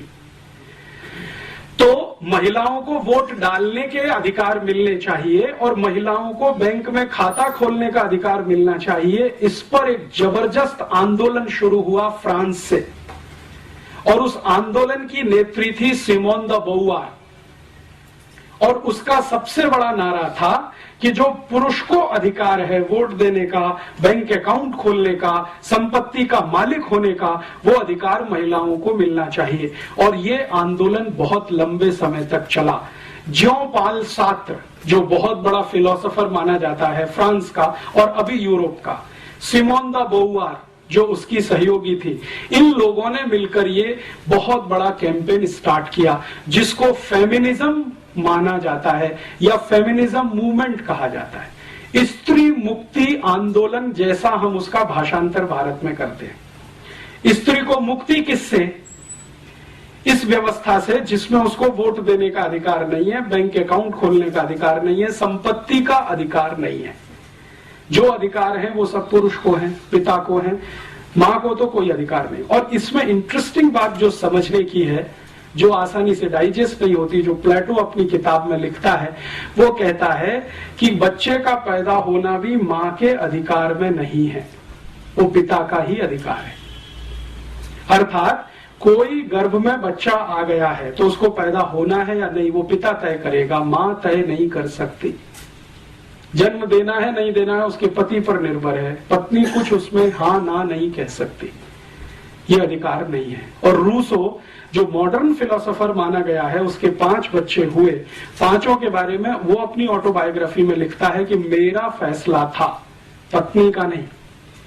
और फिर उसको कहा गया कि ये गलत है या सही है, तो उसने कहा 2000 साल की परंपरा है और मैंने उसको निभाया। तो ये वहां की व्यवस्था है। तो पिता है, पुरुष है, मुख्य है, परिवार का मुखिया है, कुलपति है, कुल पिता है, जो कहना चाहिए। अभी जो तय करेगा वही तय करेगा, माता कुछ तय नहीं कर सकती। और इससे भी आगे यूरोप के सभी गांवों में, अब शहरों में थोड़ा ये बंद हुआ है पिछले 50 साल से, यूरोप के गांव में आज भी बहुत सारी जनजातियां हैं जिनको यूरोप में आदिवासी कहा जाता है। वहां अभी भी यही है, पिछले 50 वर्षों में वहां नहीं कुछ बदला है। इससे भी आगे एक बात जो मैं आपके ध्यान में लाना चाहता हूं कि बच्चा पैदा हुआ पिता की मर्जी से, मां ने सिर्फ गर्भ धारण किया, मर्जी पिता की है। अब उसको जिंदा रहना है या नहीं, और सामान्य रूप से यूरोप में 2000 साल की एक परंपरा है कि बच्चे जितने पैदा हों उसमें से 3/4 को लावारिस छोड़ा जाए, एबेंडेंड चाइल्ड। जैसे रूसो के 5 बच्चे हैं, 4 को उसने छोड़ दिया, घर से निकाल दिया, जन्म लेते ही निकाल दिया। तो वहां की परंपरा कैसी है? बच्चे ने जन्म लिया, पिता ने उसको किसी कपड़े में लपेटा और बाहर रख दिया, दरवाजे पे रख दिया या डस्टबिन के पास रख दिया। या यूरोप के बहुत सारे देशों में चर्च के सेंटर होते हैं, वहां पहुंचा दिया कि इनको आप पालो, ये हम नहीं रखेंगे। सामान्य रूप से 3/4 बच्चे लावारिस छोड़े जाते हैं। उसके पीछे उनका लॉजिक क्या है? प्लेटो ये कहता है कि बच्चों को पालना अपने वैयक्तिक जीवन में खलल पैदा करने जैसा है। ये प्लेटो की ओपिनियन है, इसलिए व्यक्तिगत जीवन में खलल नहीं होना चाहिए। और प्लेटो की परिभाषा में व्यक्तिगत जीवन सिर्फ इंद्रिय सुख के अलावा कुछ नहीं है। This is the statement of Plato. इंद्रिय सुख, शरीर सुख, यही सबसे ऊंचा है, बाकी सब इसके नीचे है। और इंद्रिय सुख और शरीर सुख लेने में बच्चे सबसे बड़ी बाधा है, इसलिए घर में नहीं, आप छोड़ दो उनको, पैदा हुए तो छोड़ दो। प्लेटो ने अपने बच्चे छोड़े। प्लेटो की 4 पत्नियां हैं, उसमें से 1 शादी वाली है, 3 बिना शादी की हैं, तो जितने बच्चे हैं सब छोड़े। सोक्रेटिस ने यही किया, लेबिनिज ने किया, देकार्ते ने किया, रूसो ने किया। सभी फिलोसोफर्स अपने बच्चों को लावारिस छोड़ते हैं। अब प्लेटो कहता है कि ये जो लावारिस हैं, इनकी जिम्मेदारी राज्य की है, परिवार की नहीं, फैमिली की नहीं है। तो राज्य इनको संभाले। तो राज्य क्या व्यवस्था कर रहा है? इन लावारिस छोड़े हुए बच्चों की व्यवस्था के लिए राज्य ने चर्च को खड़ा किया पैसा देकर कि आप इनकी व्यवस्था संभालो। तो जितने भी चर्च पूरे यूरोप और अमेरिका में आपको मिलेंगे, सभी चर्चों के ऑर्फेनेज सेंटर आपको जरूर मिलेंगे। बिना ऑर्फेनेज के कोई चर्च यूरोप में नहीं होता। सभी चर्च में लावारिस बच्चों के केंद्र आपको मिलेंगे। और जो लावारिस बच्चों के केंद्र चर्च के साथ जुड़े हुए हैं, जहां पर बच्चों की ट्रेनिंग होती है, ट्रेनिंग का माने जो कुछ भी उनको जिंदगी चलाने के लिए सिखाया जाता है, वो ट्रेनिंग देने वाले इंस्टीट्यूशंस को कॉन्वेंट कहा जाता है। कॉन्वेंट अर्थात लावारिस बच्चों के लिए बनाया गया इंस्टीट्यूट, जिन बच्चों को उनके माता पिता ने छोड़ दिया है, जो पल रहे हैं चर्च की तीमारदारी में। और चर्च को पैसा सरकार दे रही है, और ये पैसा यूरोप की सभी सरकारें अपने बजट में से निकालती हैं सब्सिडी के नाम पर, सोशल सिक्योरिटी के नाम पर। और यूरोप की सभी सरकारों के बजट का हाईएस्ट एक्सपेंडिचर सोशल सिक्योरिटी में ही है, इंक्लूडिंग अमेरिका। तो वो सोशल सिक्योरिटी एक्सपेंडिचर में एक बहुत बड़ा एक्सपेंडिचर है कॉन्वेंट का। अब मेरे समझ में ये बात बिल्कुल स्पष्ट आने लगी है। पहले मैं बचपन में नहीं जान पाता था कि ये भारत में जो कॉन्वेंट स्कूल हैं, इन स्कूलों में हम जब पढ़ने जाते हैं या पढ़ाते हैं अपने बच्चों को, तो बच्चों को स्कूल में मदर फादर कहना क्यों सिखाते, टीचर कहना क्यों नहीं सिखाते? जैसे भारत में बहुत सारे कॉन्वेंट है ना, उसका प्रिंसिपल फादर है, या तो कोई मदर है, या तो कोई सिस्टर है, या तो कोई ब्रदर है, टीचर कोई नहीं है वहां पे। क्यों? क्योंकि यूरोप में तो कॉन्वेंट स्कूल है ही लावारिस बच्चों के लिए, जिनके मदर फादर का पता नहीं है। तो किसी तरह मदर फादर की थोड़ी अनुभूति हो सके, इसके लिए वो अपने यहां मदर फादर ब्रदर सिस्टर सिखाते। हमने जैसे का तैसा कॉन्वेंट का ढांचा वहां से आयात कर लिया, या जबरदस्ती हमारे ऊपर ठोक के बिठा दिया अंग्रेजों ने, जो भी कहना हो। वो अभी भारत में वैसे ही चलता है जैसे यूरोप में चलता है।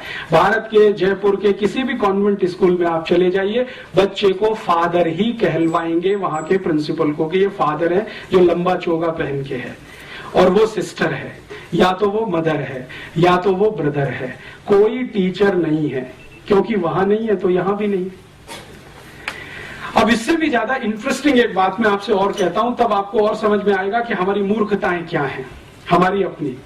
ये जो मदर फादर नहीं है, जिन बच्चों के जो कॉन्वेंट में वहां पढ़ते हैं, उन बच्चों को जो ट्रेनिंग देने वाले इंस्टीट्यूट्स हैं, उन ट्रेनिंग देने वाले इंस्टीट्यूट्स में एक डिनोमिनेशन है या एक नामकरण है अकेले कुछ ऐसे बच्चों का जिनको बास्टर्ड कहा जाता है, लिटरली कहा जाता है। यूरोप में बहुत सारे बच्चे हैं जिनको बास्टर्ड कहा जाता है। बास्टर्ड कौन है? बास्टर्ड वो हैं जिनके माता पिता नहीं है, और जिनके माता पिता हैं वो नहीं है बास्टर्ड। माने जिनके परिवार हमारे जैसे हैं, अगर हम कल्पना करें, उनके यहाँ पैदा हुए बच्चों को बास्टर्ड नहीं कहा जाएगा कभी भी। बास्टर्ड वही है जिनके माँ बाप का पता नहीं है, और जो बास्टर्ड हैं वो नागरिक नहीं है और हो नहीं सकते। सिटीजनशिप उनको नहीं मिलेगी। सिटीजनशिप किसको मिलेगी? जिनके माता पिता हैं और उनकी अपनी फैमिली है, वो बच्चे ही सिटीजन होंगे। जिनके माता पिता का पता नहीं है, ऑर्फेनेज में बड़े हैं, कॉन्वेंट में पढ़े हैं, उनको नागरिकता नहीं है। और आपको सुनकर आश्चर्य होगा, 1935 तक इंग्लैंड में और यूरोप में कॉन्वेंट पढ़े हुए किसी भी बच्चे को नागरिकता नहीं मिली। कई लोगों को तो संघर्ष करना पड़ा नागरिकता के लिए। मैं आपको एक नाम बताता हूं। रोम में एक राजा हुआ क्लॉडियस, बड़ा राजा है, बहुत बार उसकी चर्चा है यूरोपियन हिस्ट्री में। क्लॉडियस बास्टर्ड है, और उसको राजा होने के रास्ते में सबसे बड़ी रुकावट यही है, उसको बास्टर्ड होना। तो वो क्या करता है, उसको राजा होना है, वो जानता है कि मेरे अंदर कुछ काबिलियत है, मैं मारपीट कर सकता हूं, गुंडागर्दी कर सकता हूं, किसी को जीत सकता हूं, किसी को हरा सकता हूं। तो इस तरह की काबिलियत उसको लगती है अपने में, तो राजा होने की मन में कल्पना है। तो अब उसको रास्ता कैसे क्लियर करे? तो क्लॉडियस ने क्या किया है, अपने आप को किसी फैमिली में दत्तक करवाया। दत्तक लेने की परंपरा वहां पुरानी है, तो दत्तक करवाया, उस परिवार का नाम उसको मिला, तब उसको सिटीजनशिप मिली रोम की, और तब वो राजा बना। And the same case is Nero. Nero के बारे में हम सब कहते हैं ना, और एक हमारे यहाँ मुहावरा इस्तेमाल होता है कि रोम जल रहा था और नीरो बांसुरी बजा रहा था। तो वो नीरो भी इसी रास्ते से गया राजा होने तक। माने राजा होने के लिए नागरिक होना है, नागरिक होने के लिए माता पिता होना है। अगर आपके माता पिता नहीं है तो राजा होने की स्थिति नहीं है, तो आपको कहीं दत्तक होना पड़ेगा, किसी बड़े परिवार का दत्तक होना पड़ेगा, फिर आप उस रास्ते पर जा सकेंगे। ये उनकी परिवार की व्यवस्था है। अभी भारत में देखें, भारत में आजादी के पहले से और पिछले 2-5 हजार साल तक जितनी कल्पना हमारी दूर तक जाती हो, रामचंद्र जी के जमाने तक जाती हो, कृष्ण के जमाने तक जाती हो, उसके पहले तक कहीं कल्पना जाती हो, तो परिवार में बच्चे का होना मां के ऊपर निर्भर है।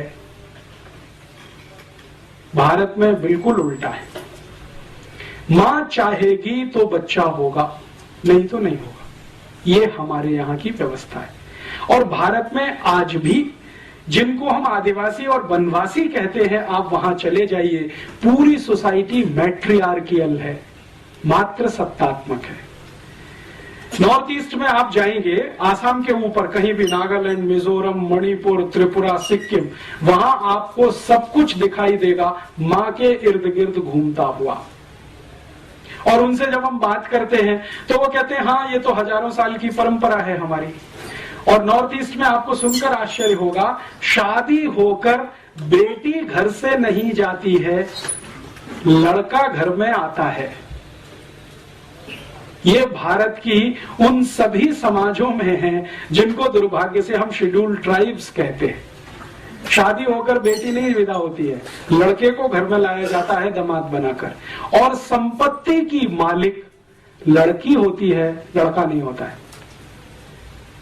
यूरोप में स्त्री को संपत्ति का कोई अधिकार 1950 तक नहीं है, उसके बाद आया है, जिसको मॉडर्न यूरोप कहा जाता है, उसमें आया है। यहां तो पहले से है।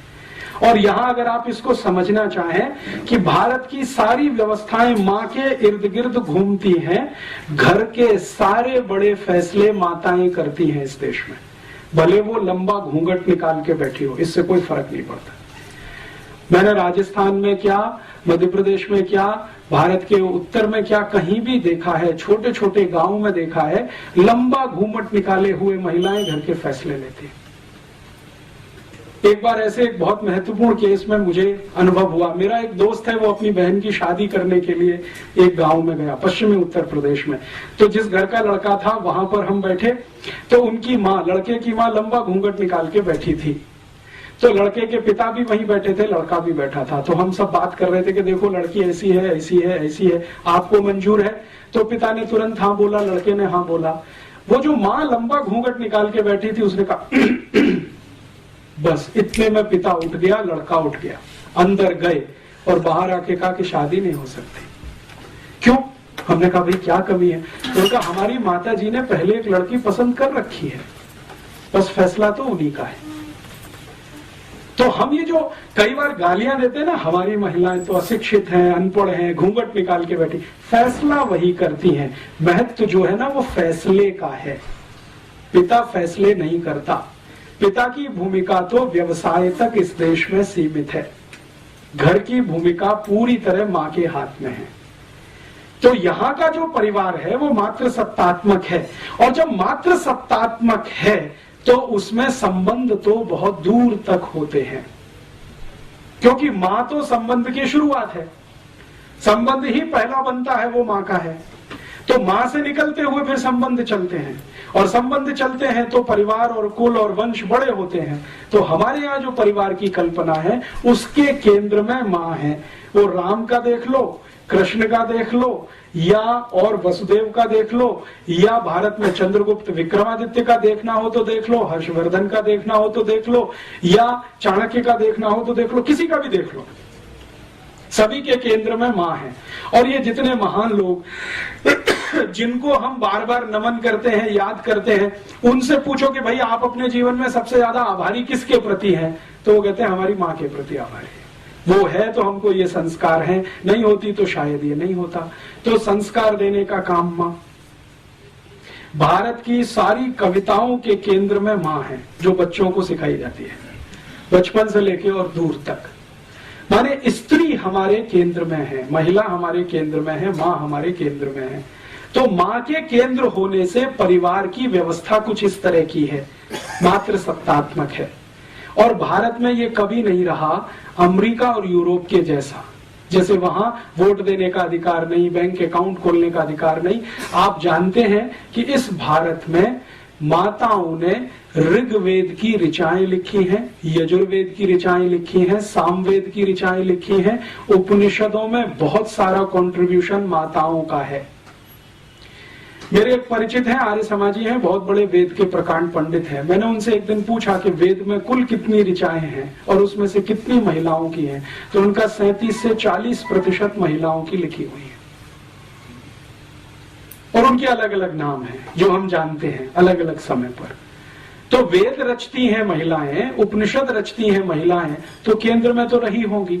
और भारत के सामान्य गांव में ये दिखाई देता है अभी भी माताएं आर्थिक फैसले सबसे ज्यादा करती हैं, अभी भी माताएं सबसे ज्यादा उत्पादन के काम में लगी हुई हैं। इस देश में जीडीपी का जो यूरोपियन अमेरिकन पैमाना हम छोड़े और भारतीय पैमाना कोई बनाए तो हाईएस्ट जीडीपी कंट्रीब्यूशन माताओं के द्वारा ही है इस देश में। अभी तो हम यूरोपियन पैमाने से नापते हैं, तो होता क्या है कि भारत में माताओं का उत्पादन छोड़कर जो कुछ भी इस देश में है वो सब जीडीपी में आता है। लेकिन माताओं का उत्पादन हमने कभी जीडीपी में लाया नहीं, क्योंकि नकल हमने उनकी कर रखी है। वहां पे माताएं पापड़ बनाती हैं, चिप्स बनाती हैं, बड़ी बनाती हैं, अचार बनाती हैं, सब्जियां बनाती हैं, रोटियां बनाती हैं, वगैरह वगैरह बहुत कुछ बनाती हैं। वो जीडीपी में इंक्लूड नहीं है, क्योंकि नकल हमने वहां से की हुई है, पितृसत्तात्मक समाज से। बाकी हमारे देश में उत्पादन के सबसे बड़े तंत्र पर आज भी माताएं हैं, व्यवस्थाओं को संभालने में आज भी माताएं हैं। और हमारे भारत में तो कहा ही नहीं जाता है, बिल्कुल स्पष्ट दिखाई देता है, जिस घर में मां नहीं है वहां की रौनक नहीं है, पवित्रता नहीं है। मैं दक्षिण में बहुत सारे मंदिरों में गया हूं, लेकिन गर्भगृह में मैं प्रवेश नहीं कर सका। कारण क्या? पुजारी ने कहा कि आपकी या तो मां को लेके आइए या तो पत्नी को लेके आइए, तभी मंदिर में जाने के अधिकारी हैं। आप अकेले क्या करेंगे इसमें जाके?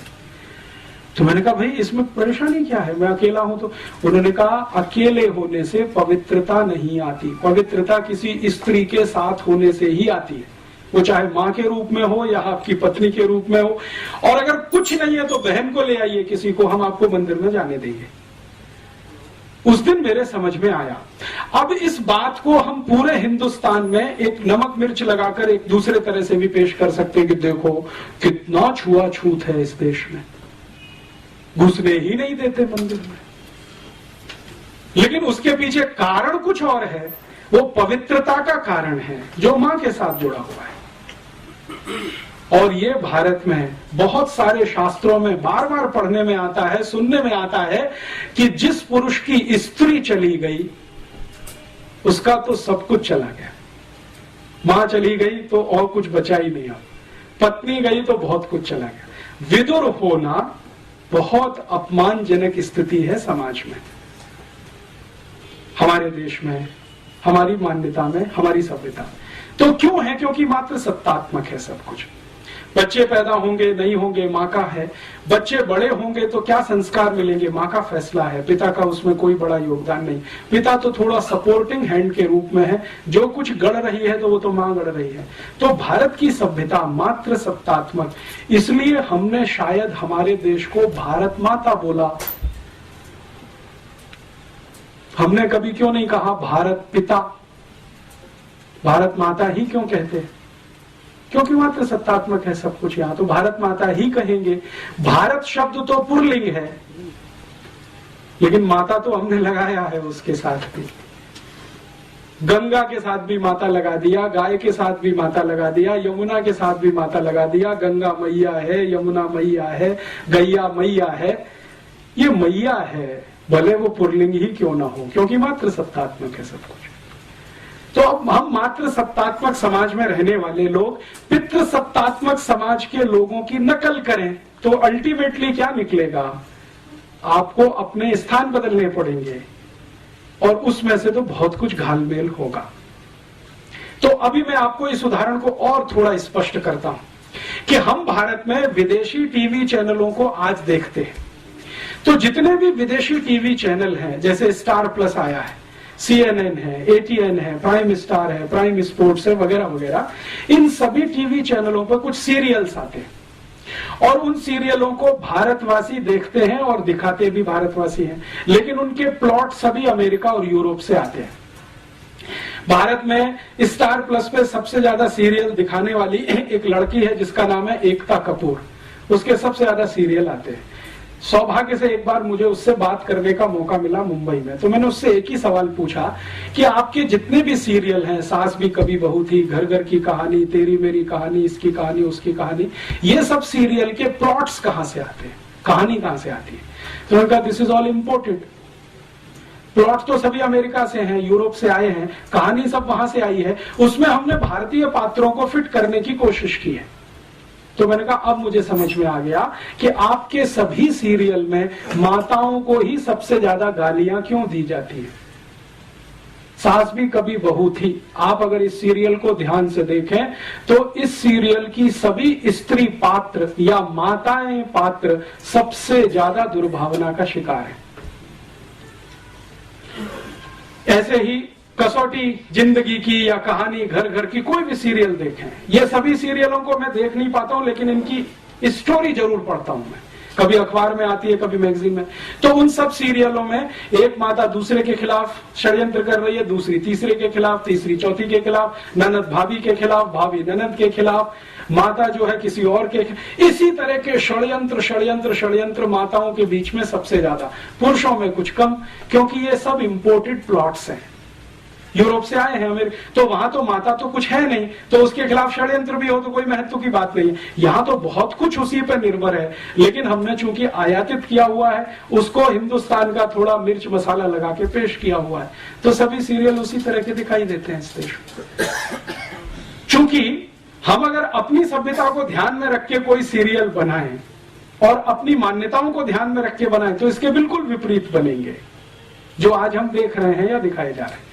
अच्छा, मैंने जब इनको कहा कि एकता कपूर को कि आप कोई भारतीय मान्यताओं के आधार पर भी, तो उनका आप प्लॉट बना के दे दीजिए, हमारी दिमाग में तो आता नहीं है, क्योंकि हमने तो जो पढ़ा लिखा है वो सब कुछ इसी तरह का है, मॉडर्निज्म का, यूरोपियनिज्म का, अमेरिकनिज्म। एकता कपूर यूरोप में पढ़ के आई है, थोड़े दिन अमेरिका में रह के आई है, तो वो कहती है कि ज्यादा कुछ हम जो देखते रहे वो यहाँ पे बनाते रहे। तो इस तरह का होता है, जब आप अंधानुकरण करते हैं, बिना सोचे समझे नकल करते हैं, तो इस तरह का उसमें से कुछ निकलता है। फिर हम अपना सिर पीटते हैं, अरे हमारी संस्कृति का नाश हो रहा है, सभ्यता का नाश हो रहा है। वो तो होगा ही, क्योंकि बिना सोचे समझे तो आप ये सब कर ही रहे हैं। कोई विचार तो होता नहीं, कोई बहस तो होती नहीं, कोई मुहाविसा तो होता नहीं इस देश में, ऐसे ही चलता जाता है। तो एक मात्र सत्तात्मक समाज हमारा, एक पितृ सत्तात्मक समाज उनका। अब कौन अच्छा कौन बुरा इसमें नहीं जाना चाहिए, वो अलग हम अलग। अब अलग अलग मान्यता और सभ्यता के लोग अलग अलग मान्यता और सभ्यता के ही कार्य करेंगे, तभी कुछ अच्छा होगा, नहीं तो उसमें से कुछ खराब ही निकलेगा। घालमेल करेंगे, फ्यूजन करेंगे तो खिचड़ी बनेगा। इस तरह का यूरोप और अमेरिकन समाज है। इसमें और भी बहुत सारी बातें हैं, जैसे उदाहरण के लिए एक बात यह है कि ये जो लावारिस बच्चे हैं, फिर ये कहां जाते हैं अंत में, यूरोप में, तो ये अंत में गुलाम बन के काम में आते हैं। कॉन्वेंट से जो बच्चे निकलते हैं वो सब गुलाम बनते हैं। और आप जानते हैं कि गुलामी प्रथा, दास प्रथा यूरोप का लंबे समय तक चला हुआ बहुत बड़ा अभियान रहा है, जिसको यूरोप और अमेरिका की किसी भी समाज ने आज तक ये नहीं कहा कि ये पूरा खराब था। वो कहते हैं इसमें थोड़ा सुधार करके अच्छा था, इंक्लूडिंग जॉर्ज बुश। यहां तक आके जॉर्ज बुश प्लेटो की मान्यता को ही आगे बढ़ाता है, जब वो एक वक्तव्य देता है कि न्यू ऑरलिन्स में आया भूकंप, अभी आया ना, पानी का जलजला समुद्री, तो न्यू ऑरलिन्स का एरिया उसने 6-7 दिन तक नेग्लेक्ट रखा। लोग मरते रहे, कटते रहे, पिटते रहे, आर्मी नहीं भेजी, सहायता नहीं भेजी, और अंत में कहा वो गुलाम थे, सब दास लोग थे, ब्लैक्स थे, क्या करना उनके लिए। और थोड़े दिन के बाद उसी तरह का तूफान और जलजला उस एरिया में आया अमेरिका में, जहां उनका सबसे बड़ा सेंटर है केप कैनेवरल, और वहां से उनके रॉकेट और वो सब छोड़े जाते हैं, और अमेरिका का सबसे अमीर इलाका है। वहां जैसे ही जलजला आया, 6 घंटे के अंदर आर्मी भी पहुंच गई, सामान भी पहुंच गया, सब पहुंच गया, क्योंकि वो व्हाइट्स हैं। तो ये जो ब्लैक्स एंड व्हाइट्स का है, ये तो अभी तक है, गया नहीं है। इतने सारे रिफॉर्म्स होने के बावजूद जॉर्ज बुश के दिमाग में वो कीड़ा बैठा हुआ है। अमेरिका में और यूरोप में ये लंबे समय से, हजारों साल से गुलामी की दास प्रथा, और इसी दास प्रथा में इन सब बच्चों का इस्तेमाल होता रहा है। और मजे की बात यह है कि इसको वो कभी भी खराब नहीं मानते रहे। तो वो दुनिया के जिस भी देश में गए, वहां उन्होंने यही किया, जो अपने यहाँ वो हजारों साल से कर रहे थे, दास बनाना, गुलाम बनाना और उनकी मदद से सब काम कराना। अब वहां क्या होता है कि जो भी पिता है या उनकी थोड़ी बहुत फैमिली है, उसमें बच्चा तो एक आधी है, बाकी तो ऑर्फेनेज में है। ऑर्फेनेज से लाए हुए जो बड़े गुलाम बच्चे हैं वो घर के काम में लगे हुए, तो छोटे से लेकर बड़ा काम सब गुलाम करेंगे। पिता को करने के लिए कुछ नहीं है। जैसे जूता पॉलिश करना है तो वो गुलाम करेगा, इस्त्री करना है तो गुलाम करेगा, कपड़े धोने हैं तो गुलाम धोएगा, घर को साफ करना है तो गुलाम करेगा। इस तरह की परंपराएं वहां पे हैं। माने अपने हाथ से अपना काम नहीं करना, जो करे वो छोटा है, नीचा है, और जो दूसरों से कराए वो ऊंचा है। तो वहां ऊंचे और नीचे की परिभाषा कुछ इस तरह की है। भारत में इसका बिल्कुल उल्टा है। यहां क्या है, जो अपने हाथ से अपने सारे काम करे वो ऊंचा है, और दूसरों से कराए तो वो सबसे ज्यादा शोषण कर रहा है। हम उसको गाली ही देते हैं।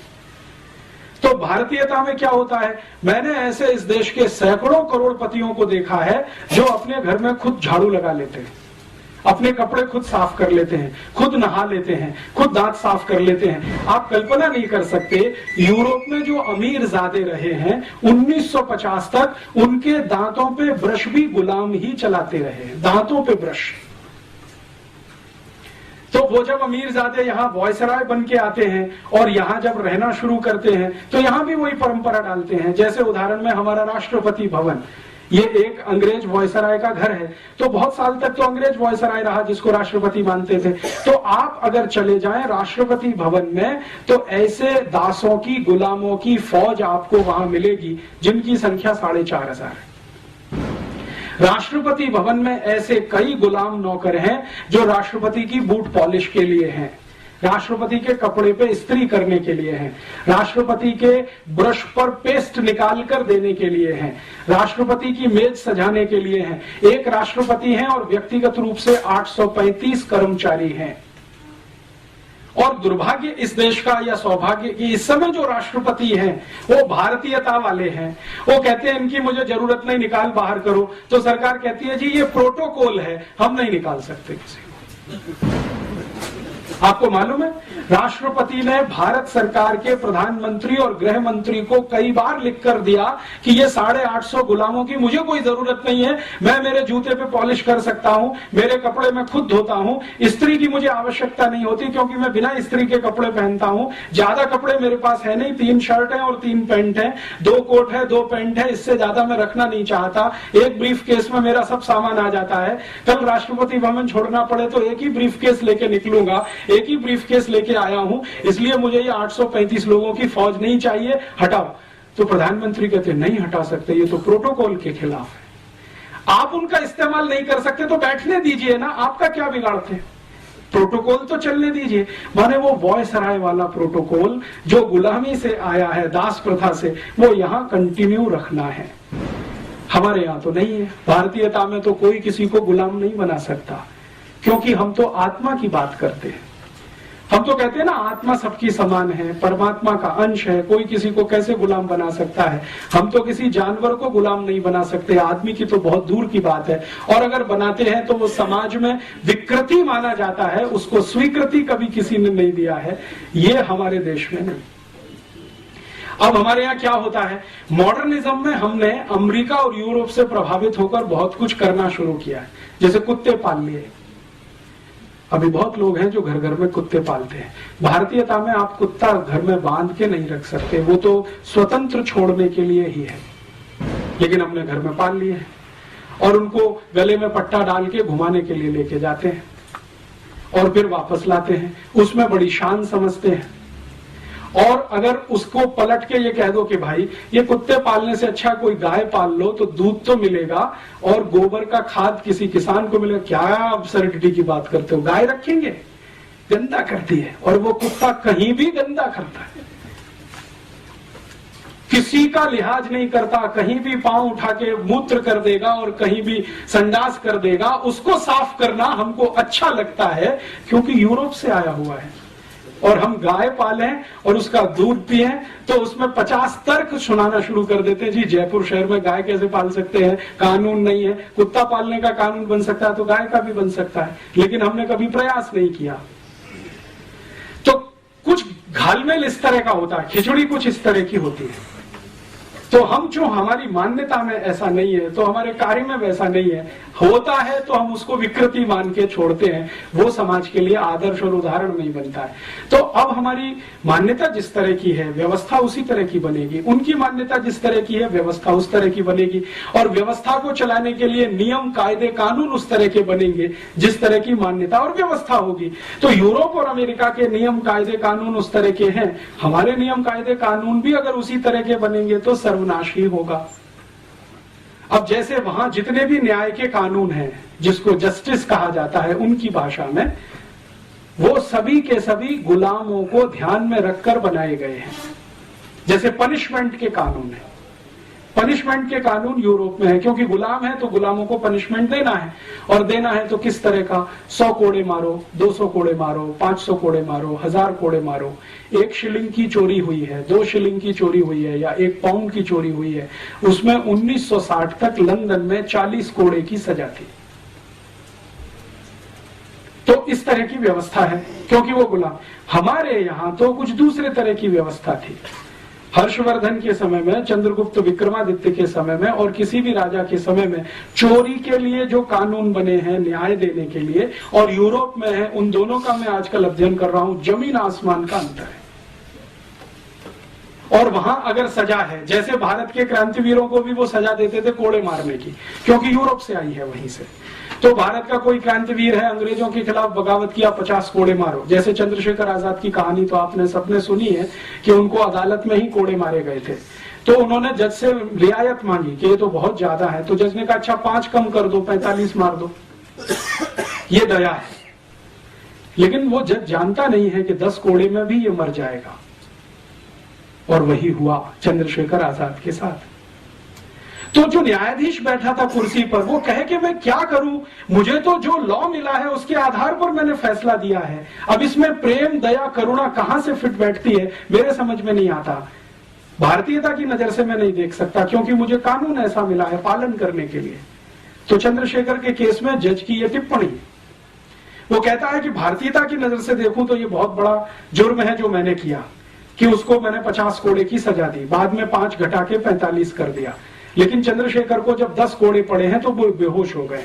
तो बेहोशी के बाद इंतजार किया है जज ने, दोबारा होश आने पर बाकी 40 कोड़े मरवाए, 45।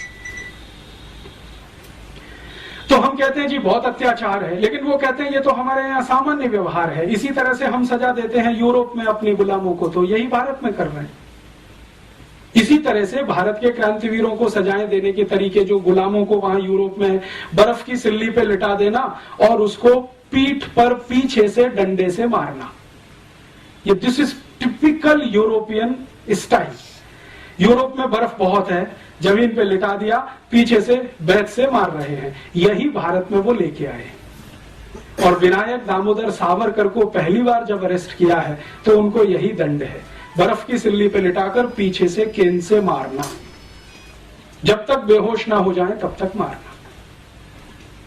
तो ये जो कुछ भी वो कर रहे हैं यहां, हमको ऐसा लगता है अत्याचार कर रहे हैं क्योंकि हमारी मान्यता के, वो कहते हैं कि हम तो न्याय दे रहे हैं क्योंकि उनकी मान्यता के। तो झगड़ा यही है, और इसी झगड़े को गांधी जी ने सभ्यता का झगड़ा बताया। और गांधी जी ने ये जो कहा कि ये शैतानी सभ्यता है, शायद वो यही सब कारण से, वो कहते हैं ये शैतान से भी गिरे हुए हैं। तो अब हमें यह तय करना है कि जो शैतानी सभ्यता गांधी जी बोल गए और जो दिखाई भी देती है उनके दस्तावेजों में, उसको अंधानुकरण करें या अपनी सभ्यता, अपनी संस्कृति और अपनी मान्यताओं के पीछे चलें। ये बड़ा प्रश्न इस समय हमारे देश में है।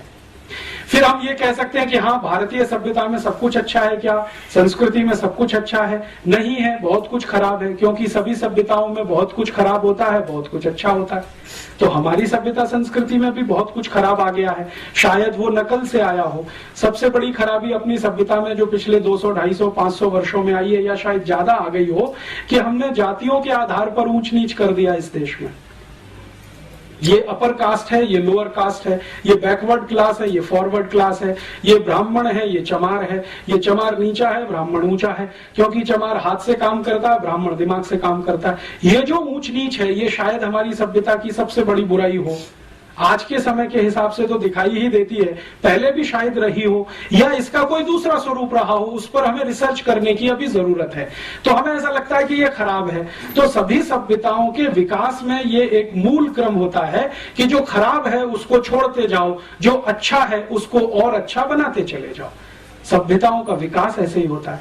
तो अगर हम मानते हैं कि भारत की सभ्यता में कुछ खराब है तो छोड़ें और उसको परिष्कृत करने की कोशिश करें, तब तो ईमानदार यात्रा हमारी होती है विकास की।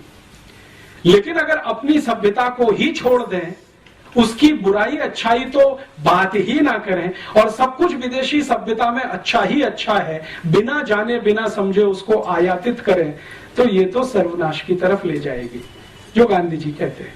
तो मेरी अपनी मान्यता में वर्तमान में जो हमारी सरकार है वो ग्लोबलाइजेशन के नाम पर, लिबरलाइजेशन के नाम पर इस देश को बर्बादी की तरफ लेके जा रही है, क्योंकि बिना सोचे बिना समझे यूरोपियन अमेरिकन सभ्यता को अंधाधुंध तरीके से इस देश में लागू करने की पूरी ताकत लगाई जा रही है।